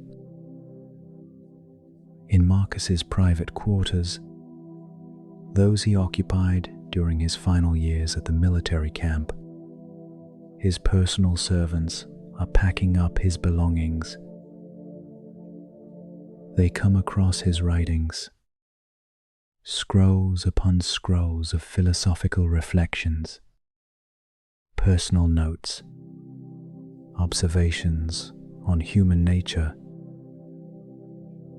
An elderly secretary named Sextus, who served Marco for 20 years, holds these manuscripts with reverent hands. He knows they contain something precious, though he cannot read Greek well enough to fully understand their contents. He decides to preserve them carefully, packing them into cedar boxes to protect them from damp during the journey to Rome. These manuscripts, which will eventually become known as the Meditations, were nearly lost several times in the centuries that followed. During the chaotic 3rd century, when Rome faced crisis after crisis, the private writings of dead emperors were not a priority. Is greater than, but they survived, occasionally copied by scribes who recognized their value, passing from library to library, from one generation of scholars to the next. It is a silent miracle that words written for one man's private comfort should traverse the centuries to reach us. When the funeral procession finally reaches the gates of Rome in early April, the whole city is in mourning. Public buildings are adorned with black cypress, the traditional color of Roman mourning. Shops remain closed, theaters are empty. Even the brothels suspend their operations. It is as if the city itself were holding its breath, waiting to bid farewell to one of its finest sons. The procession enters through the Flaminian Gate and moves slowly along the Via Lata towards the heart of the city. Thousands of citizens line the pavements. Some have been waiting since dawn to secure a good spot. As the catafalque passes, carried by the most decorated soldiers of the legions, a collective groan rises from the crowd. It is not a hysterical cry, but a deep, guttural sound of genuine loss. Rome has lost its father, its guide, its moral conscience. The catafalque is carried to the Roman Forum, where a temporary platform is erected. Here, for 3 days, the body of Marcus Aurelius lies in state, allowing citizens to come and pay their respects. The queue of mourners stretches for miles. Rich and poor, senators and slaves, all wait patiently for their turn to pass before the body of their emperor. Some leave flowers, others small offerings. Some simply pass in silence with tears in their eyes. Among the mourners is a middle-aged woman, dressed simply, who waits in the queue for hours under the spring sun. When her turn finally comes to pass before the catafalque, she pauses and whispers a prayer of thanks. 20 years ago, her husband was unjustly accused of a crime he did not commit. Marcus Aurelius, personally presiding over the case, listened carefully to the evidence and ruled in her husband's favor, setting him free. That act of justice saved her family from ruin. Now she comes to thank the emperor, who can no longer hear her, but she feels that somehow he knows, that his spirit perceives the gratitude flowing from thousands of hearts towards him. The formal funeral takes place on the 4th day. It is a ceremony of ancient magnificence, following traditions dating back to the early Republic. The body is placed on a great pyre built on the Field of Mars, a structure of fragrant wood several stories high, decorated with purple and gold fabrics. Commodus, as eldest son and heir, has the honor of lighting the pyre. With a torch in hand, he walks around the structure, touching the flames at various points.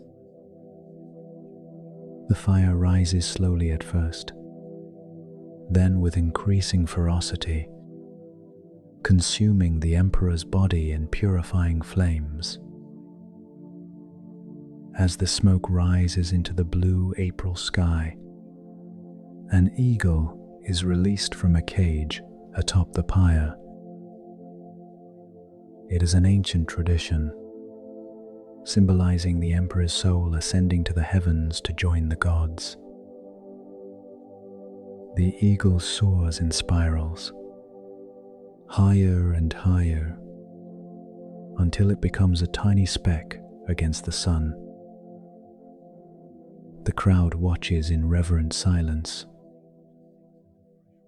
Marcus Aurelius, who in life never considered himself divine, but simply a man striving to live virtuously, is now officially declared a god by the Roman Senate. The ashes are carefully gathered once the pyre has cooled. They are placed in an urn made of PL porphyry, the imperial stone, and taken to Hadrian's mausoleum. This massive building, now known as Castel Sant'Angelo, serves as the final resting place for emperors and their families. Marcus's urn is placed in a niche next to that of Antoninus Pius, the man who was his adoptive father and mentor. It is fitting that they should rest together in death. These two emperors, who together gave Rome almost half a century of good governance. But Marcus Aurelius's true legacy does not rest in that marble mausoleum. It begins to manifest itself in the days and weeks following his death, as the realities of the new reign become apparent. At ease, finally free from his father's moderating influence, he begins to reveal his true nature. His first acts as sole emperor are ominous. He abandons the campaigns on the Danube, signing a hasty peace with the Germanic tribes on terms less favorable than those Marcus had negotiated. He returns to Rome with indecent haste, eager to enjoy the pleasures of the capital he has missed during his stay on the frontier. The veteran senators, those who worked closely with Marcus Aurelius, observe these developments with growing alarm. In private meetings, in the baths, in the gardens of their villas, they whisper their concerns. Some of the bravest attempt to advise the young emperor, gently reminding him of the principles his father upheld. But Commodus has no patience for such advice. He sees his father's Stoic philosophy not as wisdom, but as weakness. The empire, he proclaims to anyone who will listen, does not need an emperor who meditates. It needs an emperor who acts. And he acts, but in ways that would have horrified Marcus. He throws himself into the gladiatorial games with obscene enthusiasm. He is not content merely to watch them from the imperial box. He insists on participating personally in the arena. He fights carefully selected opponents, gladiators trained to make him look good, but not to win too easily. The sight of the Emperor of Rome, descendant of Marcus Aurelius, the philosopher, brandishing sword and trident in the arena like a common entertainer, scandalizes the old senatorial guard. But perhaps even more disturbing than his personal excesses is the way he begins to systematically dismantle his father's reforms. The legal protections for slaves, so carefully crafted by Marcus, are ignored or reversed. Aid programs for the poor are cut back to fund more games and festivals. Provincial governors, knowing that the new emperor will not oversee them with the same care as his father, become bolder in their corruption. The empire does not collapse immediately. The momentum of Marcus's good governance sustains it for a time, but cracks begin to appear. There are those who try to resist. A group of senators, led by men who were close advisors to Marcus, forms a discreet opposition. They do not openly conspire against Commodus, That would be treason. Bill T. They try to curb his worst impulses, to preserve what they can of Marcus's policies. It is a dangerous game. Commodus, paranoid by nature, sees conspiracies everywhere. Some of these senators are arrested on false charges. Others simply vanish into the night. The reign of terror has not yet begun in earnest. That will come later, but the seeds are sown. Amidst this decline of the empire, the writings of Marcus Aurelius remain hidden in the imperial library. Occasionally, some scholar finds them and reads them with amazement. Here are the innermost thoughts of the great emperor, reflections on virtue and duty that contrast painfully with his son's behavior. Some copy passages and share them with trusted friends. Copies circulate amongst a small circle of Stoic philosophers still practicing in Rome. Men who cling to the ancient teachings even as the world around them seems to grow ever more irrational. One of these philosophers is a man named Junius Rusticus, grandson of Marcus's teacher of the same name. He is a serious young man of 30 who never met Marcus personally, but grew up hearing stories about him from his grandfather. When he discovers the manuscripts of the Meditations, he immediately recognizes their value. He spends months making a careful copy, checking every word, ensuring that nothing is lost in the transcription. This copy, kept in his private library, will survive when others are lost. Rusticus often reads the Times, Meditation, Times aloud to a small group of students who gather at his home every 10th day. They are mostly young people, the sons of senatorial families, seeking something more substantial than the empty pleasures that Commodus celebrates. When Rusticus reads Marcus's words on the importance of virtue over pleasure, on the transience of fame and power, on the dignity of serving the common good, these young people listen with shining eyes. For them, Marcus Aurelius becomes an almost mythical figure, a philosopher-emperor who once ruled wisely in a golden age that now seems lost forever.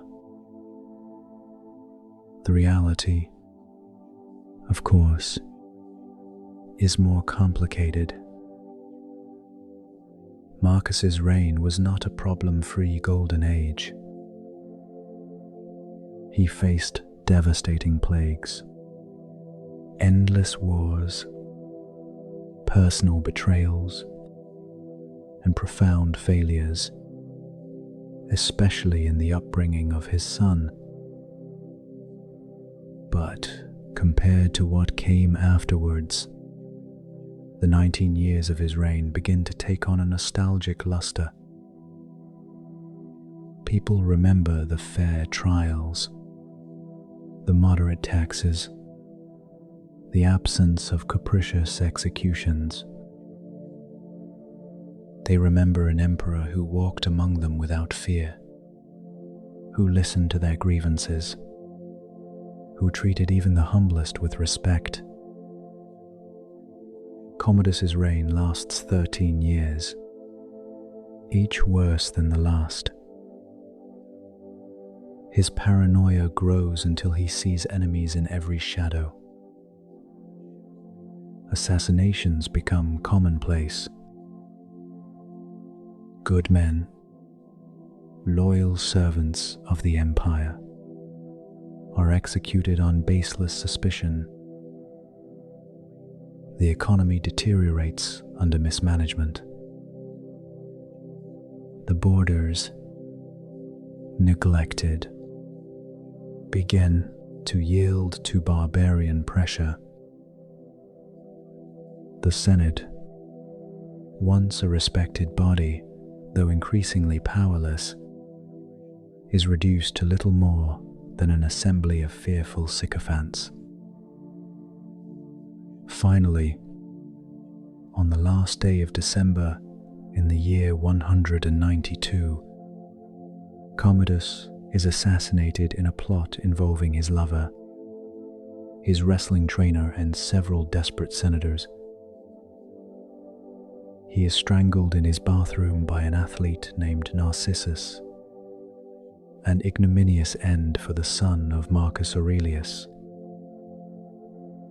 The news is met with relief rather than sadness. Rome has been freed from a tyrant, but the damage is already done. The empire will never be quite the same again. What follows the death of Commodus is a period of chaos known as the Year of the Five Emperors.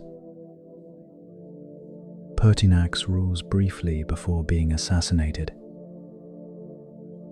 Didius Julianus buys the throne at a public auction, quite literally and disgracefully. Septimius Severus finally emerges victorious after a civil war. The empire survives. It is resilient and has deep resources, but it has lost something essential: the illusion that the empire is governed by the best men according to rational principles. That fiction, carefully maintained by emperors such as Marcus Aurelius, has been completely shattered. During these turbulent years, Marcus's writings take on new relevance. In times of chaos, people seek anchors of meaning, reminders that something better once existed. The meditations begin to circulate more widely. They are no longer merely a philosophical curiosity, but a guide to survival, instructions on how to maintain personal integrity when the outside world is falling apart. The Stoic principles that Marcus articulated: how to accept what you cannot change, how to focus on your own character rather than external circumstances, how to find inner peace regardless of the chaos outside. These principles speak powerfully to people living in uncertain times. A soldier named Gaius, serving on the eastern frontiers during the civil wars, carries a copy of excerpts from the Meditations in his rucksack. They are just a few passages copied by a learned friend, but he reads them every night before going to sleep. They offer him comfort, a reminder that even amidst the senseless violence surrounding him, he can choose how to respond. He can retain his humanity. When he finally returns home after 5 years of service, having seen and done things that will haunt him for the rest of his life, Marcus's words are what enable him to reintegrate.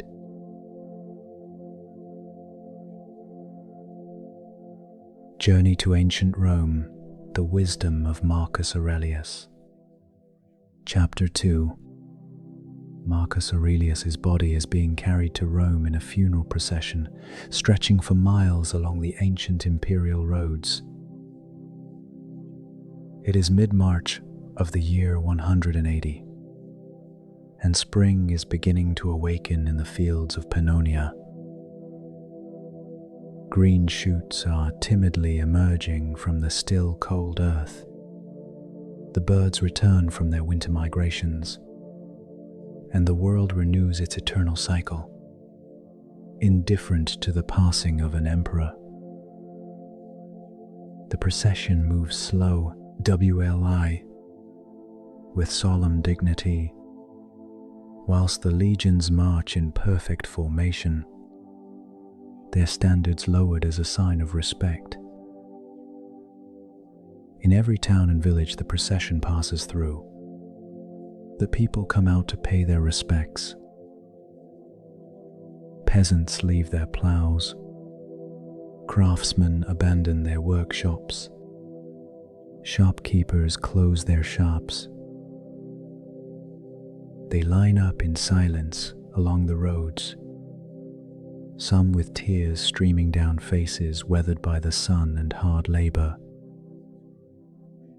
They do not weep for a distant emperor whom they never knew personally, but for the idea of what he represented: justice, moderation, a government that at least tried to consider the common good. Many of them have lived long enough to remember previous emperors, cruel or capricious men, and they know that Marcus Aurelius was different. An elderly woman in a small village near Aquileia pushes her way through the crowd as the procession passes. With trembling hands, she scatters wild flowers onto the catafalque bearing the emperor's body. It is a simple gesture, but the soldiers who see her are deeply moved. She represents millions of ordinary people whose lives were touched, even if only indirectly, by the fundamental goodness of this man who possessed absolute power but chose to exercise it with compassion. The journey lasts for weeks. In Rome, meanwhile, the city prepares to receive its fallen emperor. The Senate meets in continuous session, debating the appropriate honors. Some senators propose elaborate funeral games, gladiatorial combats in memory of the emperor. But others, knowing Marcus's character, argue that such bloody spectacles would be contrary to everything he valued. Finally, it is decided that the honors will be dignified but restrained, thoughtful rather than grandiose, exactly as Marcus would have wished. Commodo, now acting emperor, though not yet formally proclaimed, remains on the Danube several days after his father's death. He must secure the borders, ratify the recently negotiated treaties, and establish his authority over the legions. His greater than the soldiers regard him with critical eyes, inevitably comparing him to his father. He is young, strong, charismatic in his own way, but lacks the contemplative depth that characterized Marcus. The veterans shake their heads with concern, but keep their thoughts to themselves. Loyalty to the emperor's son is, for now, unshakable. In Marcus's private quarters, those he occupied during his final years at the military camp, his personal servants are packing up his belongings. They find his writings, scrolls upon scrolls of philosophical reflections, personal notes, observations on human nature. An elderly secretary named Sextus, who served Marcus for 20 years, holds these manuscripts in reverent hands. He knows they contain something precious, though he cannot read Greek well enough to fully understand their contents. He decides to preserve them carefully, packing them into cedar boxes to protect them from damp during the journey to Rome. These manuscripts, which will eventually become known as the Meditations, were nearly lost several times in the centuries that followed. During the chaotic 3rd century, when Rome faced crisis after crisis, the private writings of dead emperors were not a priority. But they survived, occasionally copied by scribes who recognized their value. Passing from library to library is less than has Hone. Number is greater than from one generation of scholars to the next. It is a silent miracle that words written for one man's private comfort should traverse the centuries to reach us. When the funeral procession finally reaches the gates of Rome in early April, the whole city is in mourning. Public buildings are adorned with black cypress, the traditional color of Roman mourning. Shops remain closed. Theaters are empty. Even the brothels suspend their operations. It is as if the city itself were holding its breath, waiting to bid farewell to one of its finest sons. The procession enters through the Flaminian Gate and moves slowly along the Via Lata towards the heart of the city. Thousands of citizens line the pavements.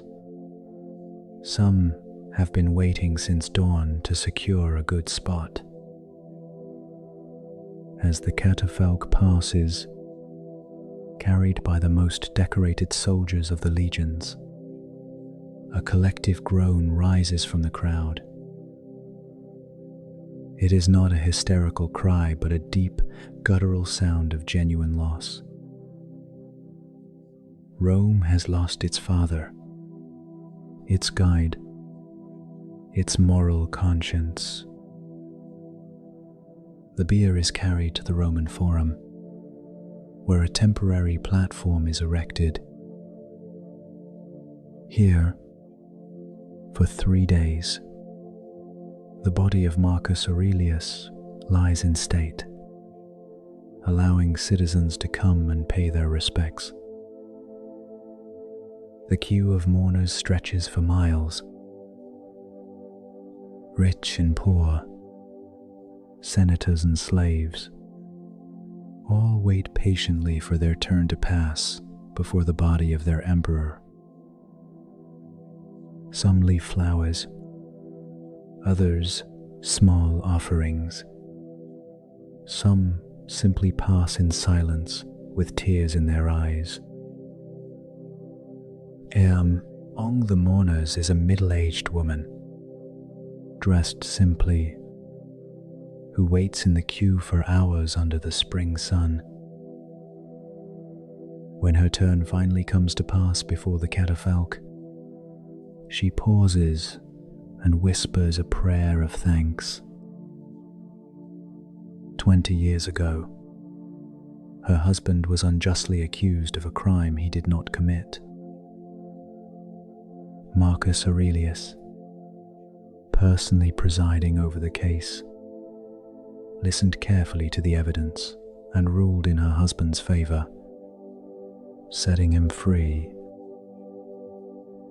That act of justice saved her family from ruin. Now she comes to thank the emperor, who can no longer hear her, but she feels that somehow he knows, that his spirit perceives the gratitude flowing from thousands of hearts towards him. The formal funeral takes place on the 4th day, It is a ceremony of ancient magnificence, following traditions dating back to the early Republic. The body is placed on a great pyre erected in the field of Mars, a structure of fragrant wood several stories high, decorated with purple and gold fabrics. Commodore, as eldest son and heir, has the honor of lighting the pyre. With a torch in hand, he walks around the structure, touching the flames at various points. The fire rises slowly at first, then with increasing ferocity, consuming the emperor's body in purifying flames. As the smoke rises into the blue April sky, an eagle is released from a cage atop the pyre. It is an ancient tradition, symbolizing the emperor's soul ascending to the heavens to join the gods. The eagle soars in spy, rolls higher and higher until it becomes a tiny speck against the sun.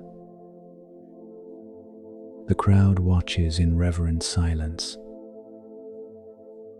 Marcus Aurelius, who in life never considered himself divine but simply a man striving to live virtuously, is now officially declared a god by the Roman Senate. The ashes are carefully gathered once the pyre has cooled. They are placed in a purple porphyry urn, the imperial stone, and taken to Hadrian's mausoleum. This massive building, now known as Castel Sant'Angelo, serves as the final resting place for emperors and their families. Marcus's urn is placed in a niche next to that of Antoninus Pius, the man who was his adoptive father and mentor. It is fitting that they should rest together in death. These two emperors, who together gave Rome almost half a century of good governance. But Marcus Aurelius's true legacy does not rest in that marble mausoleum. It begins to manifest itself in the days and weeks following his death, as the realities of the new reign become apparent. At ease, finally free from his father's moderating influence, he begins to reveal his true nature. His first acts as sole emperor are ominous. He abandons the campaigns on the Danube, signing a hasty peace with the Germanic tribes on terms less favorable than those Marcus had negotiated. He returns to Rome with indecent haste, eager to enjoy the pleasures of the capital he has missed during his stay on the frontier. The veteran senators, those who worked closely with Marcus Aurelius, observe these developments with growing alarm. In private meetings, in the baths, in the gardens of their villas, they whisper their concerns. Some of the bravest attempt to advise the young emperor, gently reminding him of the principles his father upheld. But Commodus has no patience for such advice. He sees his father's Stoic philosophy not as wisdom but as weakness. The empire, he proclaims to anyone who will listen, does not need an emperor who meditates. It needs an emperor who acts. And he acts, but in ways that would have horrified Marcus. He throws himself into the gladiatorial games with obscene enthusiasm, He is not content merely to watch them from the imperial box. He insists on participating personally in the arena. He fights carefully selected opponents, gladiators trained to make him look good, but not to win too easily. The sight of the Emperor of Rome, descendant of Marcus Aurelius, the philosopher, brandishing sword and trident in the arena like a common entertainer, scandalizes the old senatorial guard. But perhaps more disturbing than his personal excesses is how he begins to systematically dismantle his father's reforms.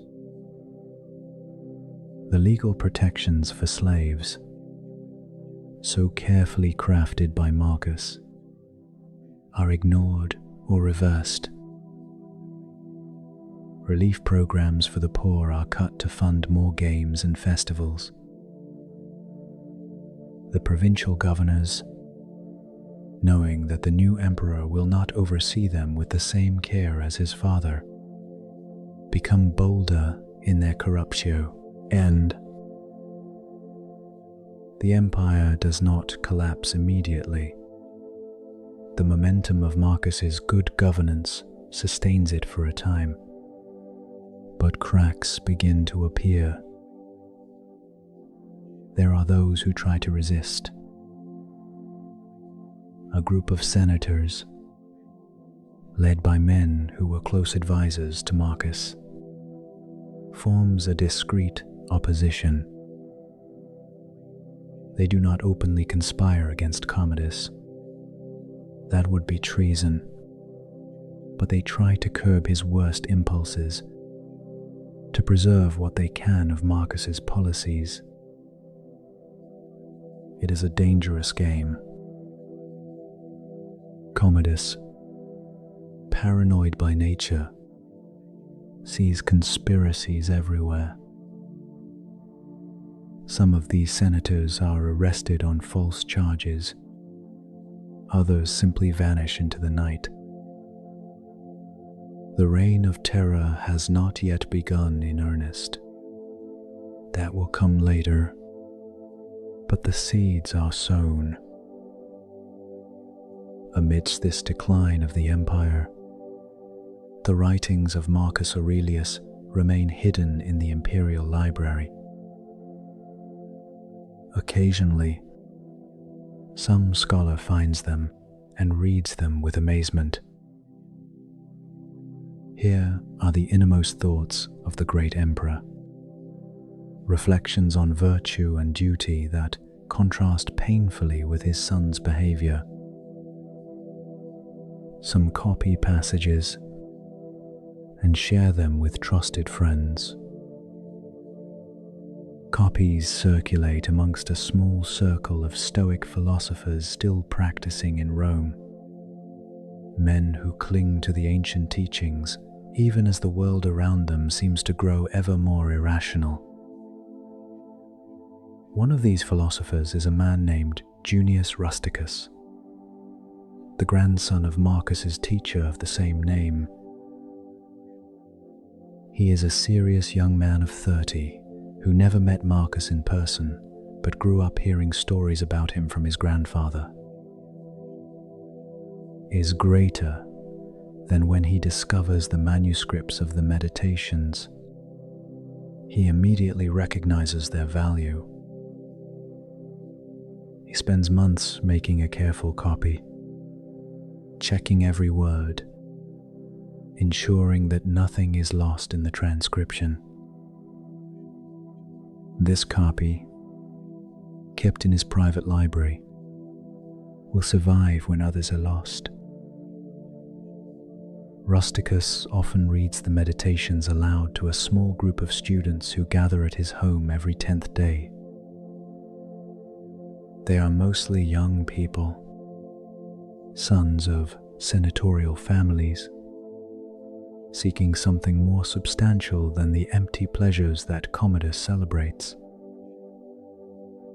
When Rusticus reads Marcus's words on the importance of virtue over pleasure, on the transience of fame and power, on the dignity of serving the common good. These young people listen with shining eyes. To them, Marcus Aurelius becomes an almost mythical figure, a philosopher emperor who once ruled wisely in a golden age that now seems lost forever. The reality, of course, is more complicated. Marcus's reign was not a problem-free golden age. He faced devastating plagues, endless wars, personal betrayals, and profound failures, especially in the upbringing of his son. But compared to what came afterwards, the 19 years of his reign begin to take on a nostalgic luster. People remember the fair trials, the moderate taxes, the absence of capricious executions. They remember an emperor who walked among them without fear, who listened to their complaints, who treated even the humblest with respect. Commodus's reign lasts 13 years, each worse than the last. His paranoia grows until he sees enemies in every shadow. Assassinations become commonplace. Good men, loyal servants of the empire, are executed on baseless suspicion. The economy deteriorates under mismanagement. The borders, neglected, begin to yield to barbarian pressure. The Senate, once a respected body, though increasingly powerless, is reduced to little more than an assembly of fearful sycophants. Finally, on the last day of December, in the year 192, Commodus is assassinated in a plot involving his lover, his wrestling trainer, and several desperate senators. He is strangled in his bath by an athlete named Narcissus, an ignominious end for the son of Marcus Aurelius. The news is met with relief rather than sadness. Rome has been freed from a tyrant, but the damage is already done. The empire will never be quite the same again. What follows Commodus's death is a period of chaos known as the Year of the Five Emperors. Pertinax rules briefly before being assassinated. Didius Julianus buys the throne at a public auction, literally and shamefully. Septimius Severus finally emerges victorious after a civil war. The empire survives. It is resilient and has deep resources, but it has lost something essential. The illusion that the empire is governed by the best men, according to rational principles, that fiction carefully maintained by emperors such as Marcus Aurelius, has been completely shattered. During these turbulent years, Marcus's writings take on new relevance. In times of chaos, people seek anchors of meaning, reminders that something better once existed. The meditations begin to circulate more widely. They are no longer merely a philosophical curiosity, but a guide to survival. Instructions on how to maintain personal integrity when the outside world is falling apart.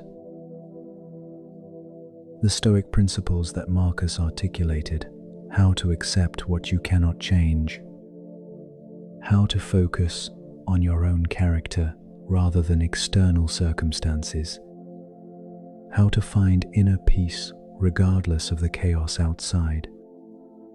These principles speak powerfully to people living in uncertain times.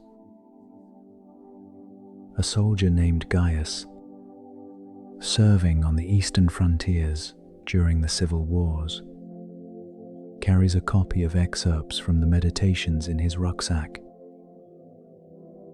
They are just a few passages copied by a learned friend, but he reads them every night before sleep. They provide him with comfort, a reminder that even amidst the senseless violence surrounding him, he can choose how to respond. He can maintain his humanity.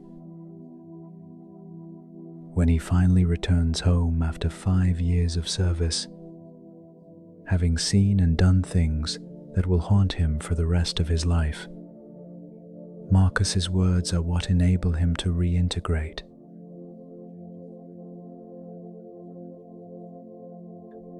Release the tension in your forehead. Relax the muscles around your eyes.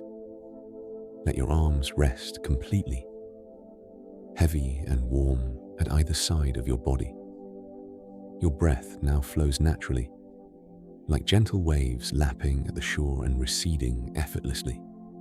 The stories you have heard tonight slowly fade away, becoming distant whispers that you no longer need to follow. If this journey through time has served you well, you can support this space by liking, subscribing, or sharing your thoughts in the comments. That way, more people seeking rest may find refuge here. And if you are still awake, there is another story waiting in silence, ready to guide you deeper into sleep. But for now, let the voices of the past fade gently away. Let the names, dates, and events melt into the mist of the night's oblivion. The story can wait until tomorrow. Close your eyes. Let go of everything. Rest deeply, and may you have sweet dreams.